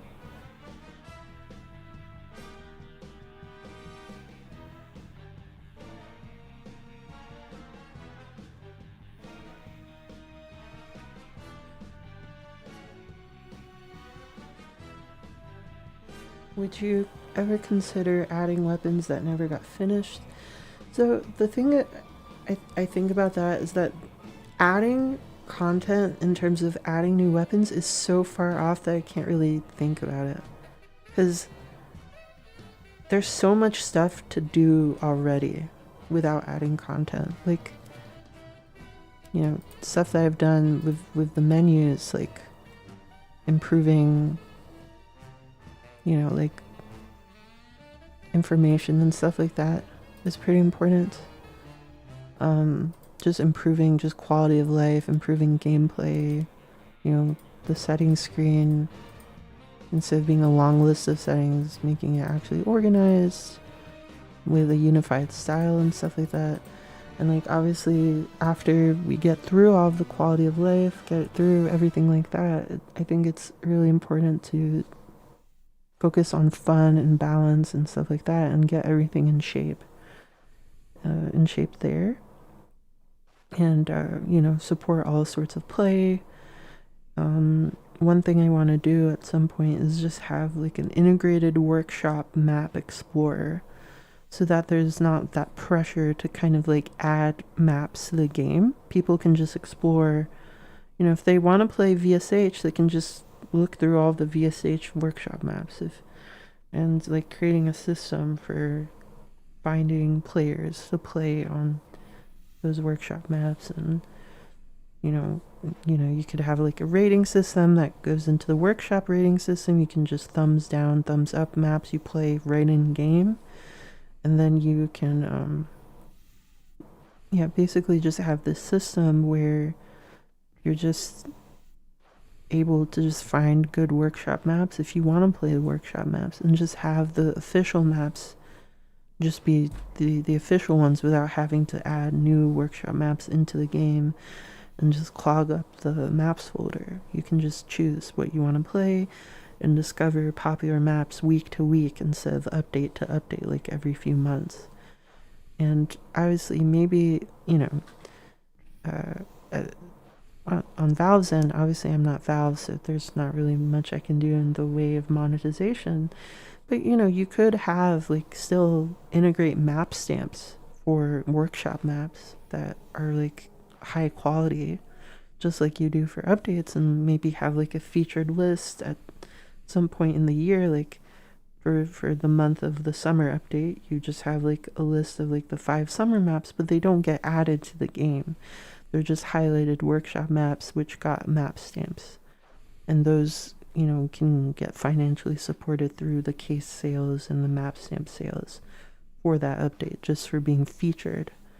But not, they don't have to be officially included in the game. If people want to continue playing those maps, they can do so through the workshop. I think that would be way better. And there's a lot of ideas I have like that.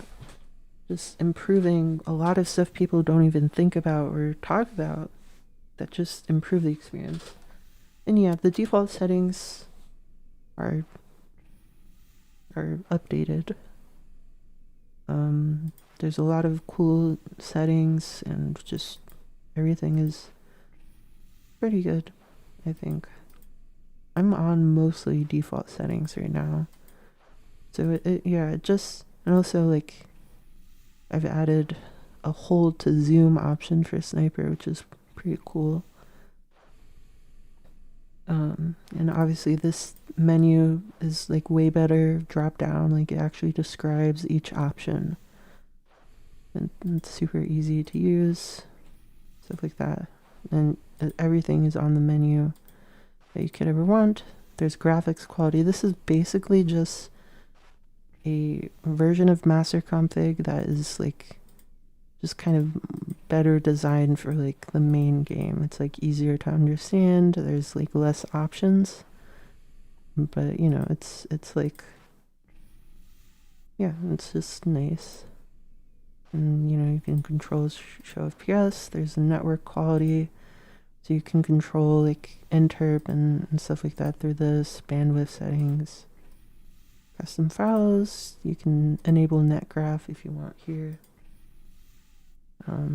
There's like the demo recording stuff, and I removed a bunch of like irrelevant features like YouTube HTTP proxy and all of that stuff, or like disable weather effects. Like, why is that a checkbox? Like, why is that not like, I've made it so it's under like effects. And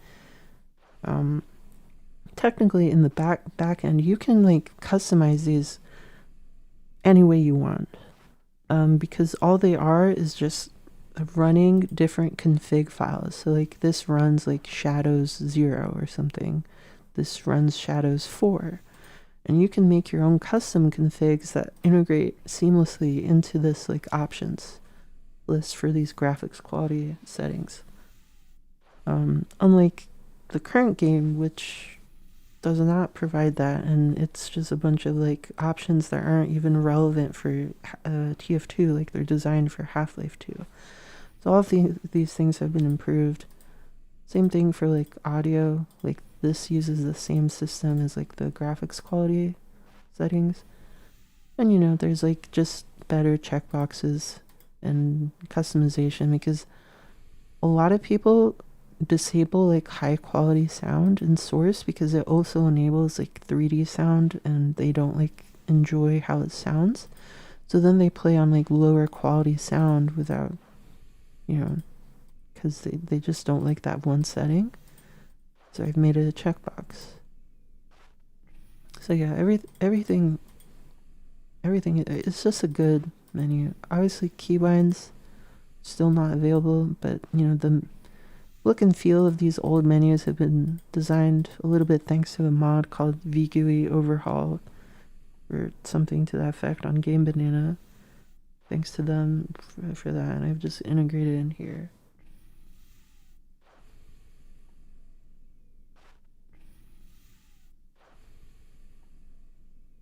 So unfortunately, I did do some stuff to enforce SVP better. So stuff like cookie doesn't work as well. I think there's some workarounds for it, but ultimately, the client shouldn't be able to bypass settings that the server is setting for pure.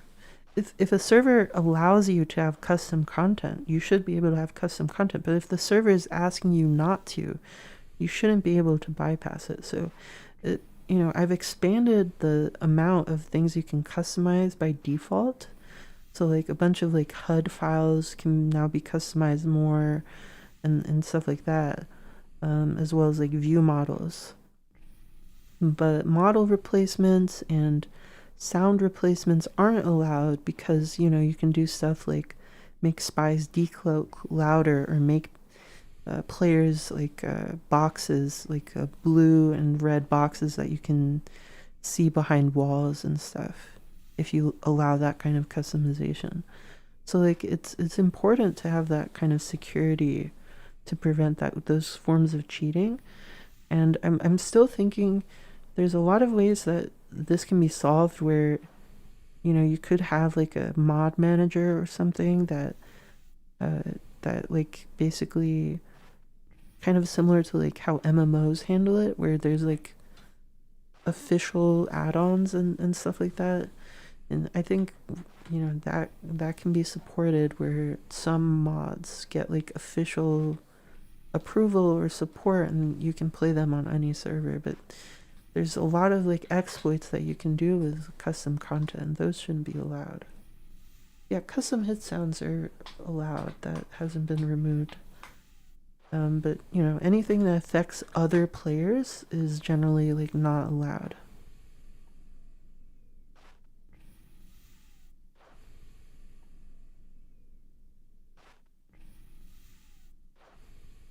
Yeah, so yeah, it's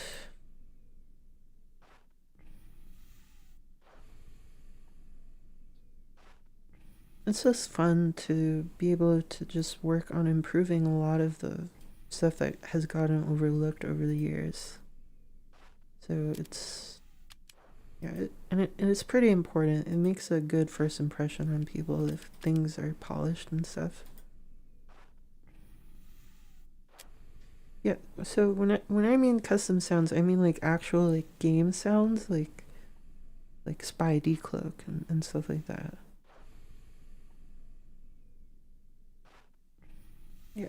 Yeah, I haven't restricted anything that Valve hasn't. I haven't restricted anything that Valve allows. I'm pretty sure. The only things that I've restricted, quote unquote, is like things that weren't like Valve wanted to restrict, but they couldn't because the SVPure system wasn't working.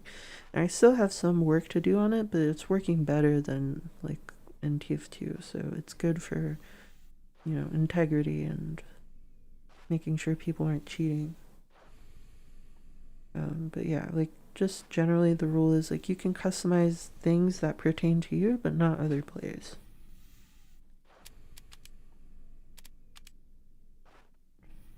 I am gonna join back. But yeah, so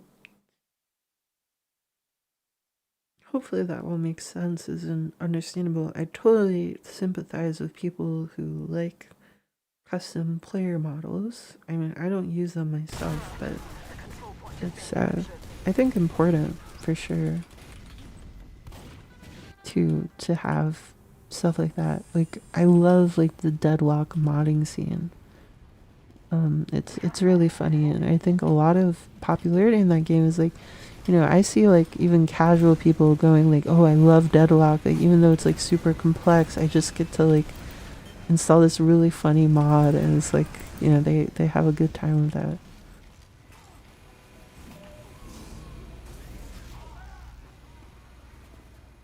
Yeah, so I hope to bring that back to TF2.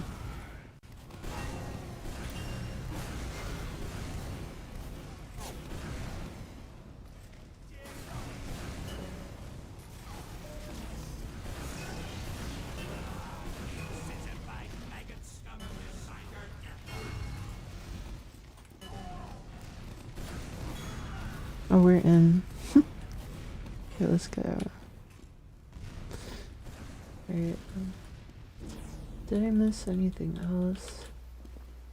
Oh yeah, so this was like me rambling about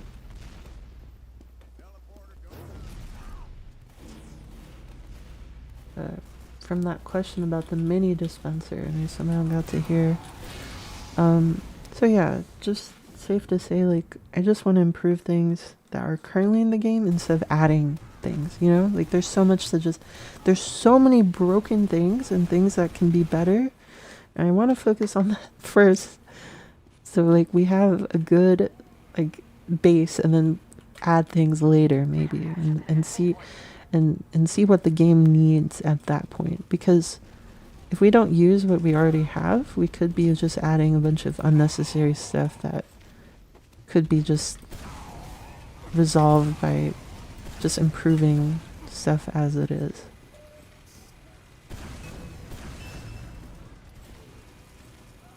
And yeah, there's also that fact that, like, some things, sure, there's things where Valve just like stopped development of TF2, like the space update, they just like indefinitely like can that basically.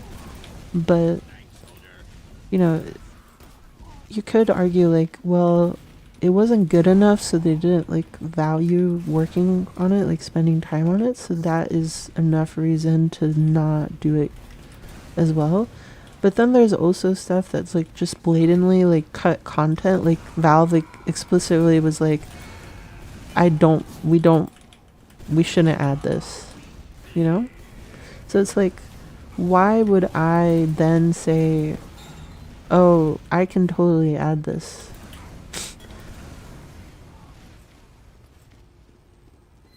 Yeah, Cactus Canyon, rip.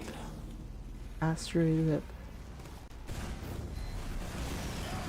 Oh, gosh. Yeah. Oh, damn.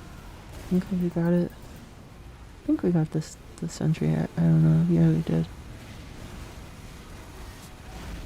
But I don't think we're gonna be able to push Poopy Joe picking 2, so. Right, I am probably gonna end the stream pretty soon here, because I think I've done a lot of talking and I want to rest.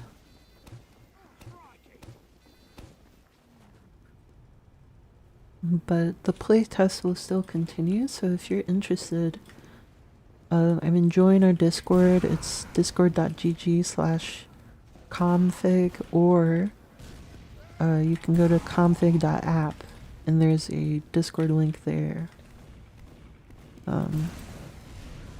And you know, I hang out there, answer questions. You can get notified when playtests happen, and you know, all that good stuff. And you know, you can get some more insight into the game. I hope to do these streams a bit more regularly, because I've actually set things up for that. I really messed up saying regularly.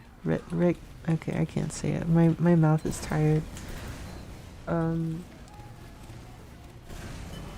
So yeah, just join there. There's a lot of stuff. I feel like a lot of people, not to go into another tangent, but I feel like a lot of people have visited the Team Comtress website and have interpreted stuff from the patch notes that aren't really my intention. And that's kind of on me for not explaining things properly sometimes.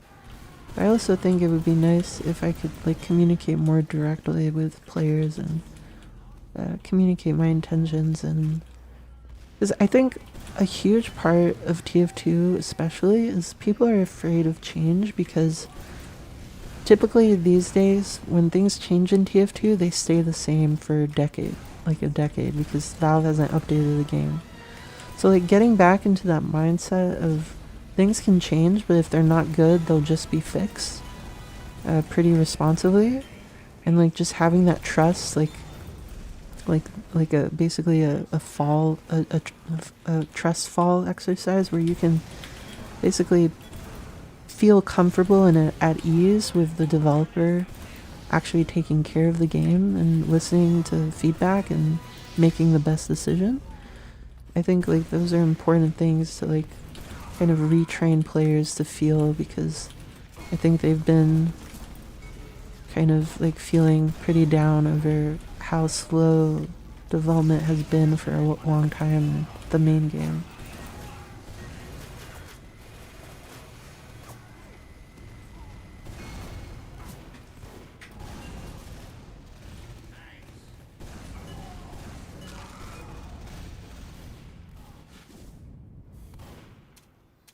But yeah, that's definitely like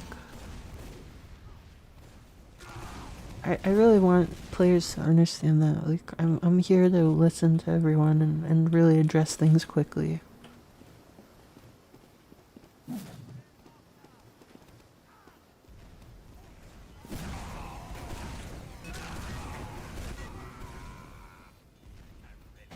Oh, he taunted me. Yeah, it would be cool to get more people in the Discord and we can be actively talking and stuff. And I think a lot of misconceptions can also be corrected about the mod, because I feel like a lot of people don't play this because they have like some sort of misconception, like, oh, it's like hard to install, or like oh, it's based off of the old tf2 code, or you know, it has this or that change that isn't good. But you know, I try to address all of those concerns. You know, it's on the latest tf2 code from the SDK. It's pretty easy to install. Obviously there's still some bugs, but we have a really nice launcher now, and it's works most of the time. There's still some bugs sometimes on some systems with it, but for the most part it's a nice easy experience. And yeah, like I said, changes aren't really ever gonna be permanent if they're bad. Like I don't want to make bad changes. If the change is bad, I'll just make it good, you know? Like I'm I'd like to think that I'm intelligent enough to like not make things bad.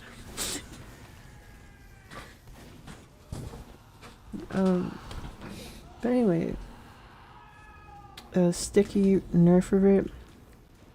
I'm of the opinion that I don't really want to touch much of Valve's like theory and balancing, but maybe their implementation, yes. So their theory was like, there's this problem with stickies. They call them wind bombs, right? And you know, it's all about like addressing like what Valve identified, because they're a professional game design company and they can identify things pretty well, and obviously they ideally would iterate on things and improve things over time, based on how they collect and test all of that stuff. And so it's all about continuing that. It's not about replacing their vision. It's not about thinking we can do better. It's about continuing what they're doing. And, you know, maybe some slight course correction and stuff. But on the whole, it's just all about just constantly, incrementally improving the game. Not like doing 180s that fundamentally change everything.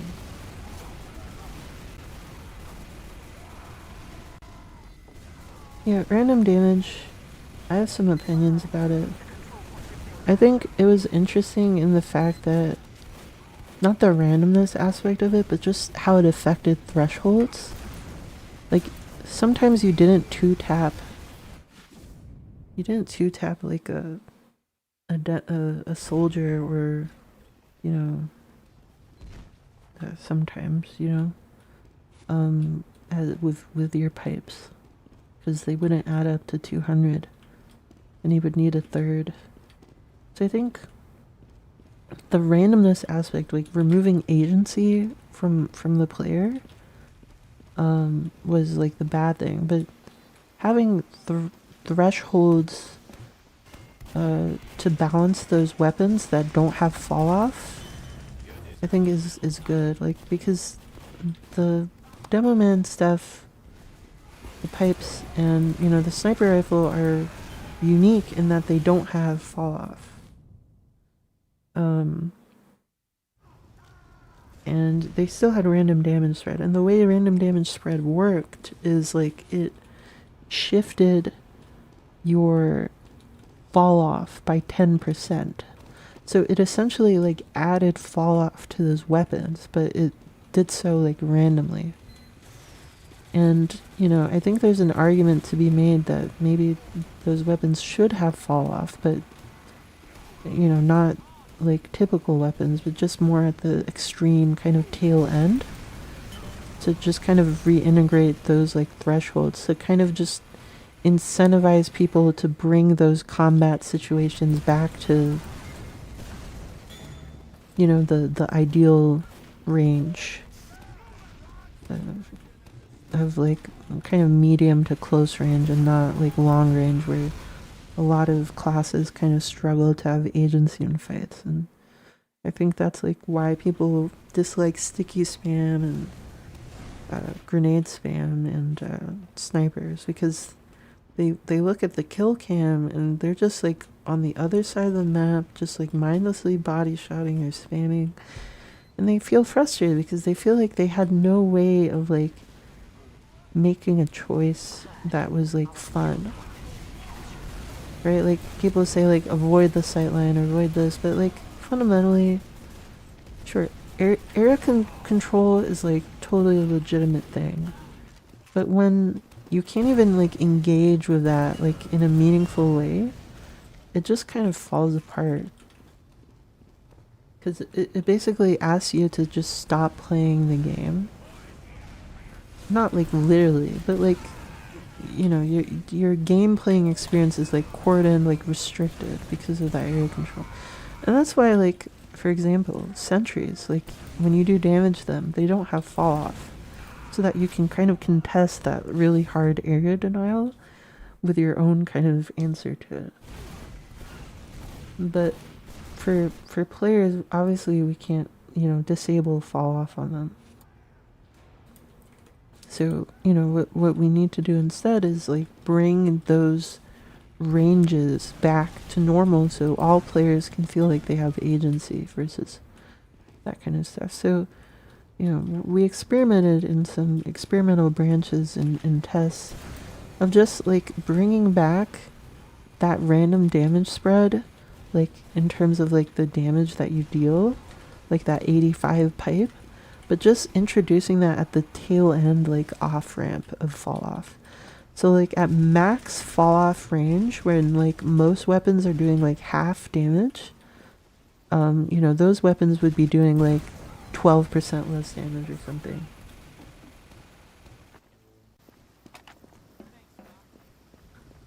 So it's not that big of a deal, but it's basically just tamping down a little bit of like super long range, and you still do a lot of damage, but it's like 85 instead of 100. And that can like also have cascading effects for like the lock and load and stuff, where the problem with those weapons is like they can go even further because of their projectile speed and still do that 100 damage. So like if those like super long range shots of the lock and load did 85 at super long range, and obviously it would phase in and out, so it would be 90 and whatever up to the full 100 at like 1,000. 1,000 range is pretty far away. And that's like what the ranges we're talking about with that kind of concept.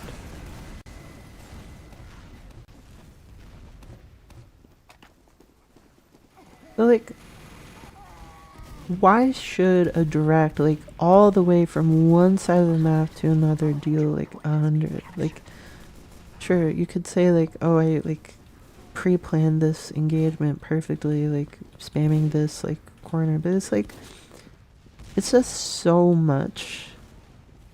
And it's like, you know, a lot of people complain about it at this point because it just feels kind of wrong. But, you know, it's just one thing that we're testing out and experimenting.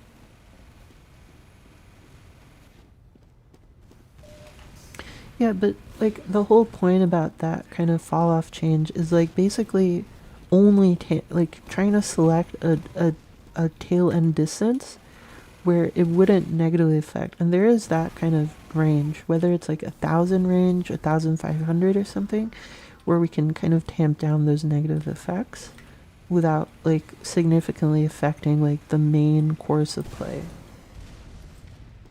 Right? So it's something that I still want to like figure out if we can get that right. If we can't and it's just a bad idea, then you know it's something we'll figure out another kind of solution for. But you know, in that case, you know, I always believe in trade-offs in terms of nerfs a lot of the time. Like basically giving, like making a nerf, but then like giving like players something in return, whether it be like a unnerf of some other aspect of the weapon or a buff in some other place. And that's usually what I like to do when like weapons are in a generally good spot, but they just need to be shifted a little bit. So it's like give and take. So people are like, well, oh, I got this really cool new aspect to my play that I didn't like generally I wasn't able to do before really.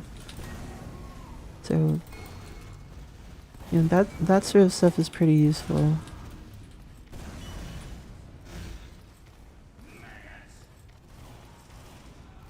Yeah, but that's what I mean, like for the lock and load.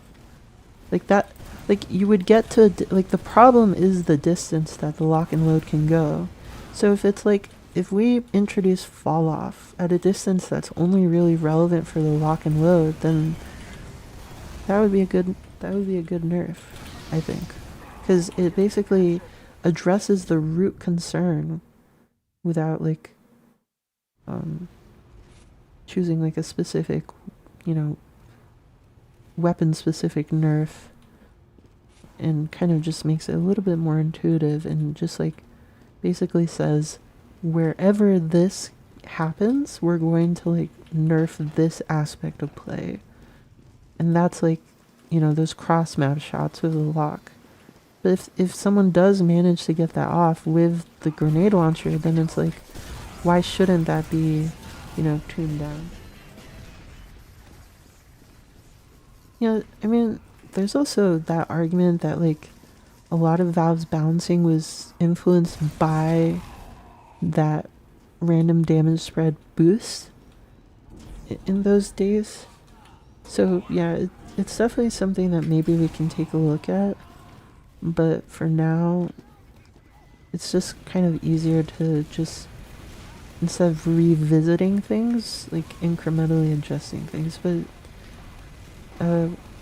you know, once we get more comfortable and have that kind of level of trust where people feel like, you know, they can trust us when it comes to changes and doing the right thing and responding to feedback when applicable, that's where, you know, I'd like to really think about, like, I guess overhauls in a sense, like revisiting old balance decisions and figuring out like, well, if this had gone differently, maybe this would have been like a better change. Like another aspect of that is like the heavy like ramp up nerf. It's like very unintuitive, like it's very silent. It's like like, you have no idea you're just doing less damage just because you're not like spinning up for a bit.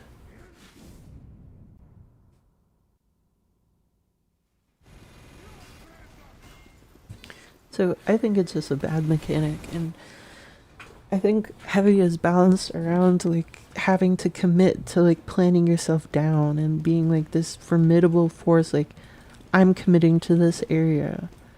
And you know, if you come here, you're gonna die. I'm very powerful and very tanky, but I'm like a sitting duck if you do catch me out.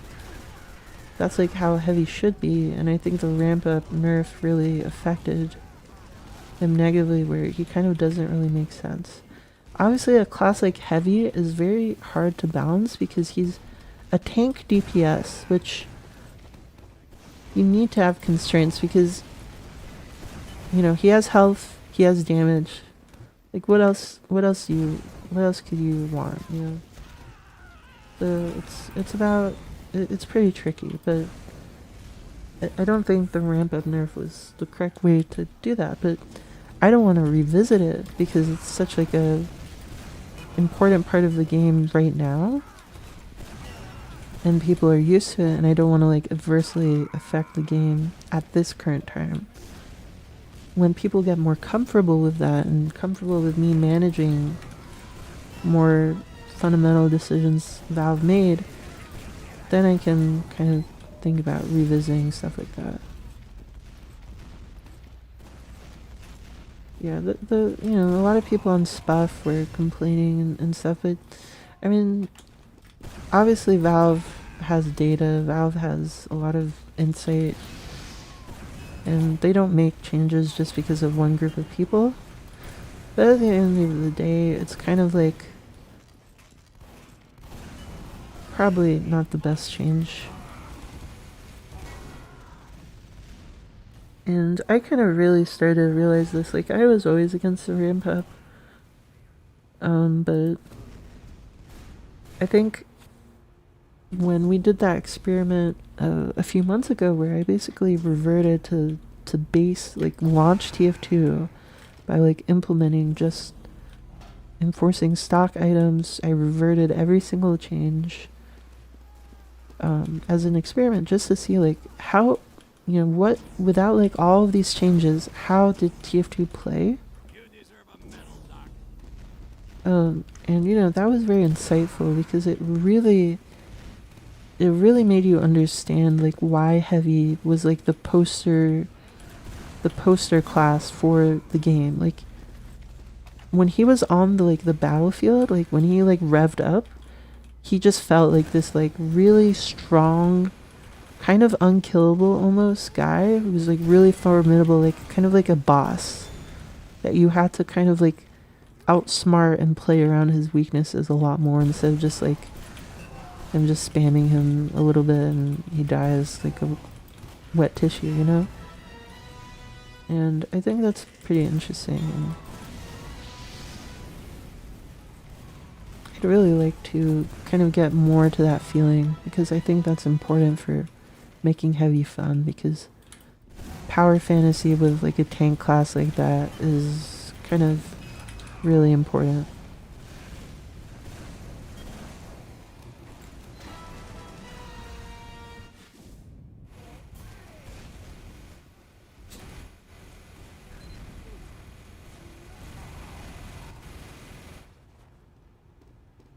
Yeah.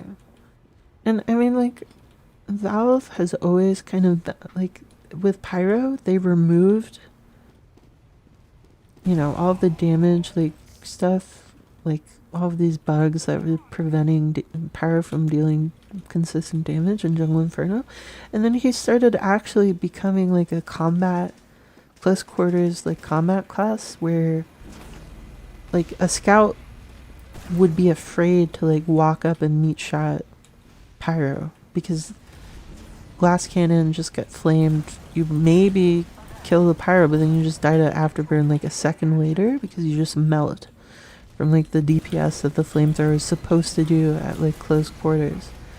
But then in Blue Moon, they just like nerfed the pyro to deal 50% damage at first. Like, what other class in this game with all this burst damage, like, if you start an engagement, you deal less damage? Like, that just isn't a thing. Like, imagine, like, your first rocket, it's like the intro rocket, so it does, like, 50% less damage.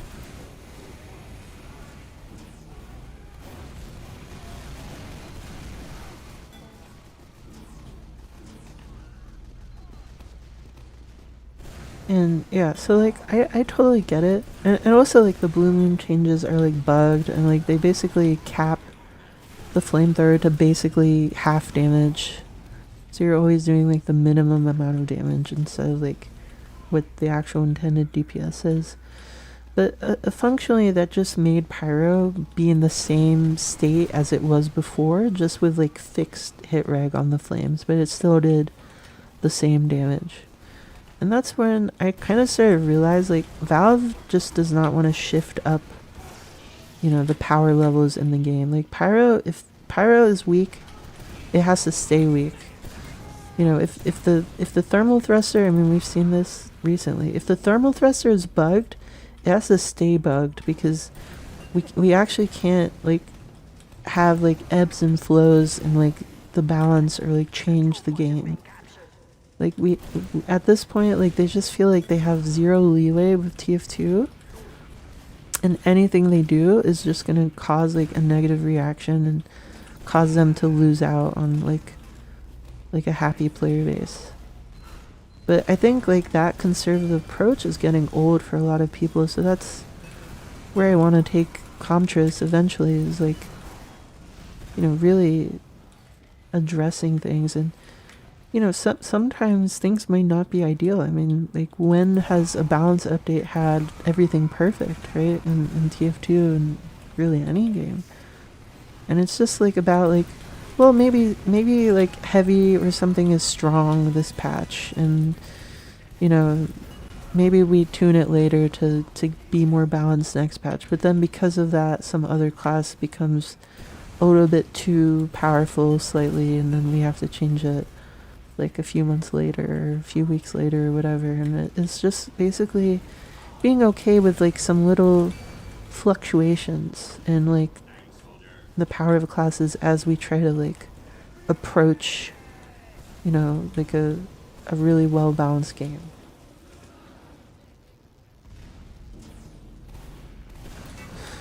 And yeah, like, the thermal thruster is really punishing. Like, you basically have to commit, and it's, like, really awful.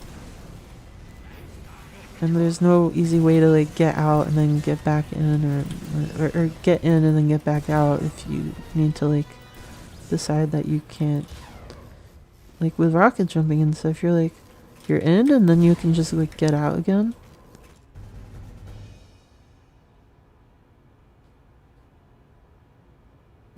I had some ideas about the key rune. We tested them, and I think it generated a lot of good feedback, so I'm gonna try to make some adjustments to that. Because I do have, like, a beta environment where people can, kind of like the old TF2 beta, where people can test out, like, more experimental changes like that, and then we can just play test them. Right now the beta isn't active on this server, but you can turn it on at will and just experiment with changes like that. Yeah, recently we actually rebalanced the gas passer.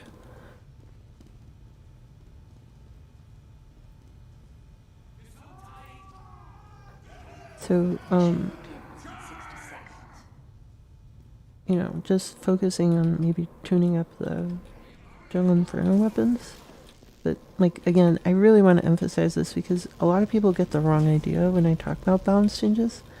Like, these are, like, experimental, these are beta, these aren't gonna, you know, I'm not looking at actually implementing balance changes for maybe, like, a year, probably. Yeah, but it really depends on, like, the players, right?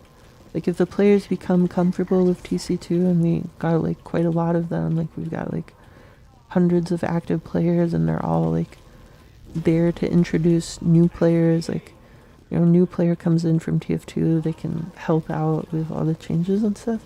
You know, that's one thing. But when it's like an empty server, people are kind of just gonna get lost if there's too many changes. But anyway, the beta change we did for the gas passer was just making it centered around providing utility for Pyro's like primary mostly, because when you throw the gas passer, you no longer have a secondary.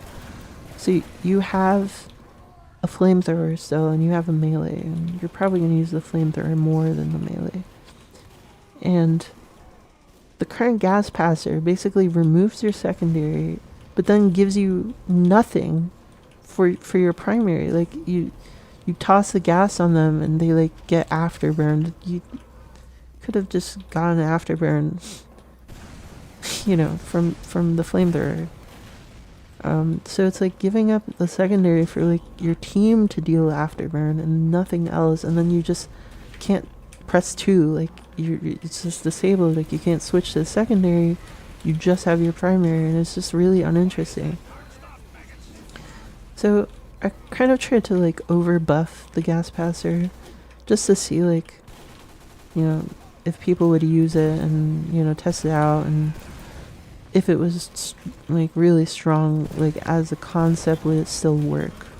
Like, because some things just are like bad concepts, and like even if they're like buff, they either are still like weak or uninteresting, or they're just like cannot be tuned properly. Like, they become like to the effect where you buff it so much to make it interesting is when it gets like overpowered, and it there's like no in between. Like, if you nerf it even a little bit, it becomes uninteresting. So it can only exist in like an overpowered state to be interesting.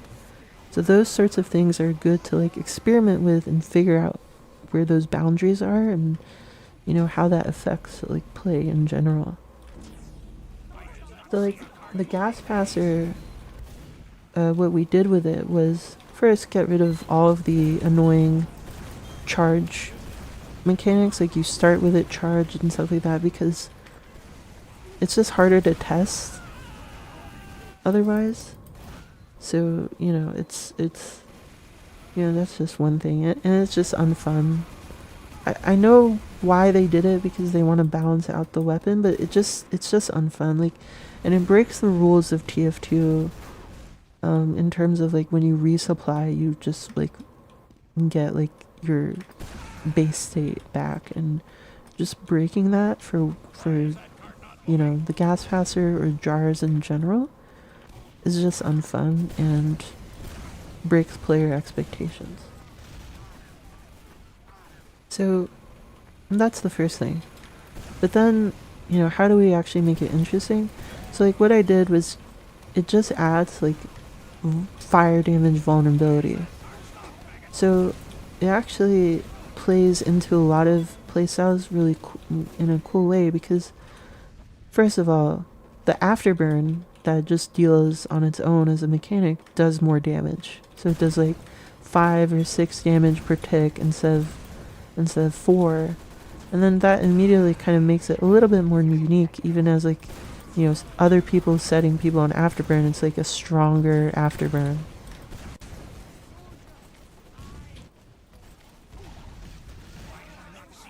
So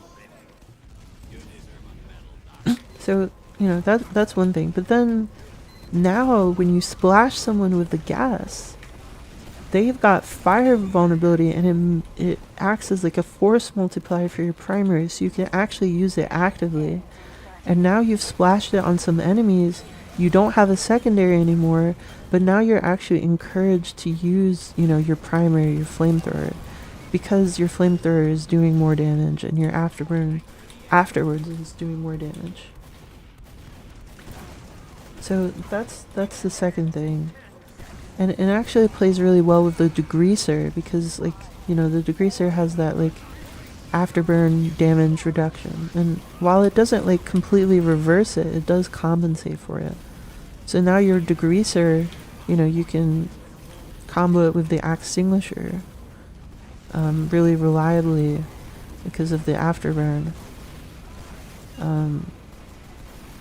And you still kind of, still have a nice bit of afterburn damage, and that plays with the extinguisher in tandem if you're not just like using the afterburn as a damage over time.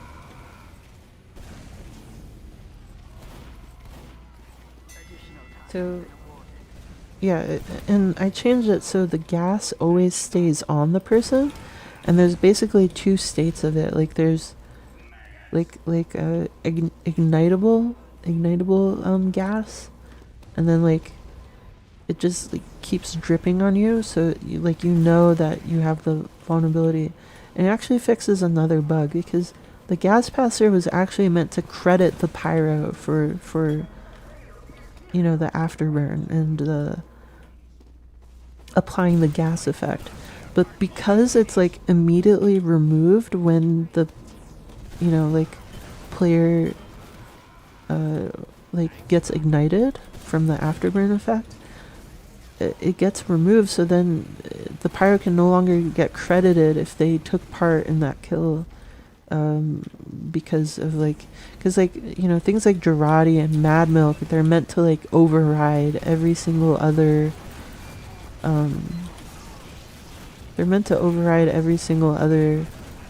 assist. They're supposed to be the strongest assist, and they actually show that in the code it literally Valve says give pyro the credit for helping, but it doesn't actually work. So making the buff visibly linger communicates both that you have fire damage vulnerability from being gassed up, and it also fixes that bug. And the third thing is, while you're gassed, the afterburn does not expire. So it's a guaranteed 10 seconds of afterburn. So while you're, and you can reduce the afterburn timer to 0 with medic healing and stuff, but it'll stay at 0 while the gas is on. The gas basically prevents it from expiring.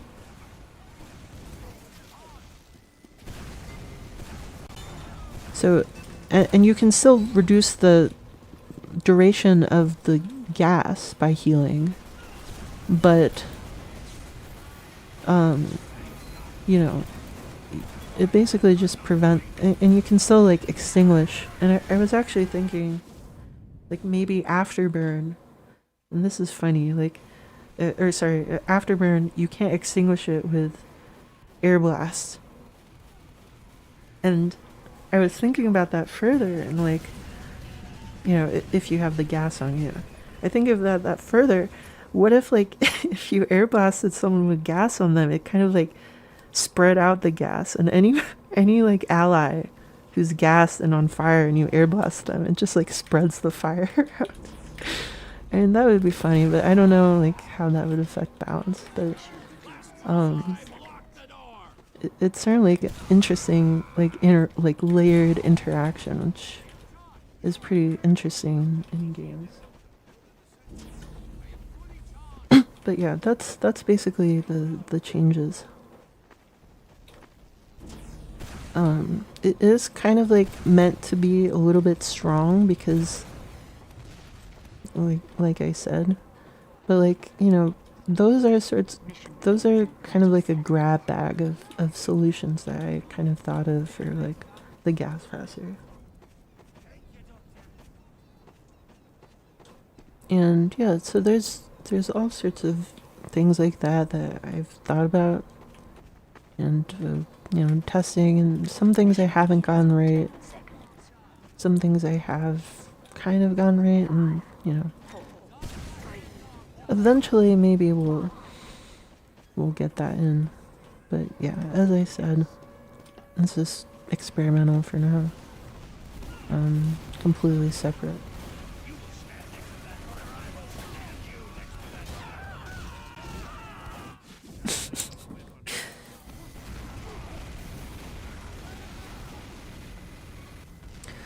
Okay, I think I'm gonna end the stream now. The playtest will still go on, but I need to I need to take a break.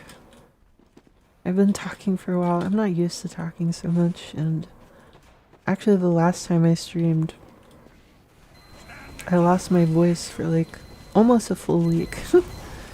Because I was just not used to talking continuously for this long.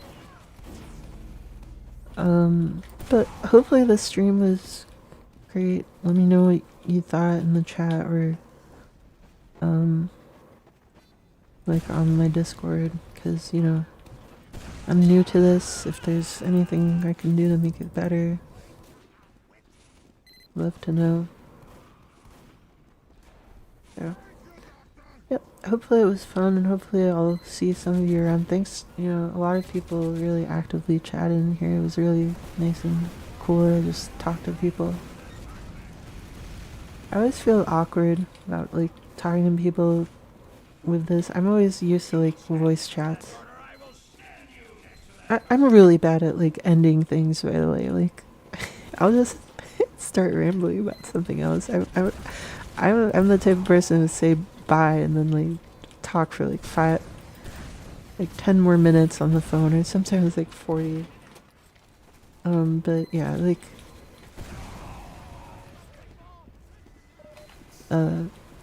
it's kind of weird. It just feels like a really awful power dynamic of me being able to talk and then everyone else is like having to chat. And you know, I've always been a fan of Discord because like I can just be in VC and people can just talk. So that's cool. You know, I was thinking about it, like Discord could become like a streaming platform where you have like way more audience interaction, and they kind of did that with stages, but I think they could really do well by like creating like a Twitch interface, like a discovery, like a stage discovery dashboard, and finding like stages instead of them being just like in like Discord servers. You could just have like, you know, the mastercoms stream or something on Discord, and people can be invited to talk, or they can talk in the chat. Like, it's literally like fully like a client built for like Twitch style of streaming, right? Like, you've got the chat on the side, you've got like the stream, and it's fully integrated. Like, you don't need streaming software, it just, you know, handles it all for you. They could really like just amp that up and just, I mean, and then they could, you know, put ads in the streams and stuff and make money that way if they want to make money, instead of like shoving orbs and the shop and nitro down everyone's throats.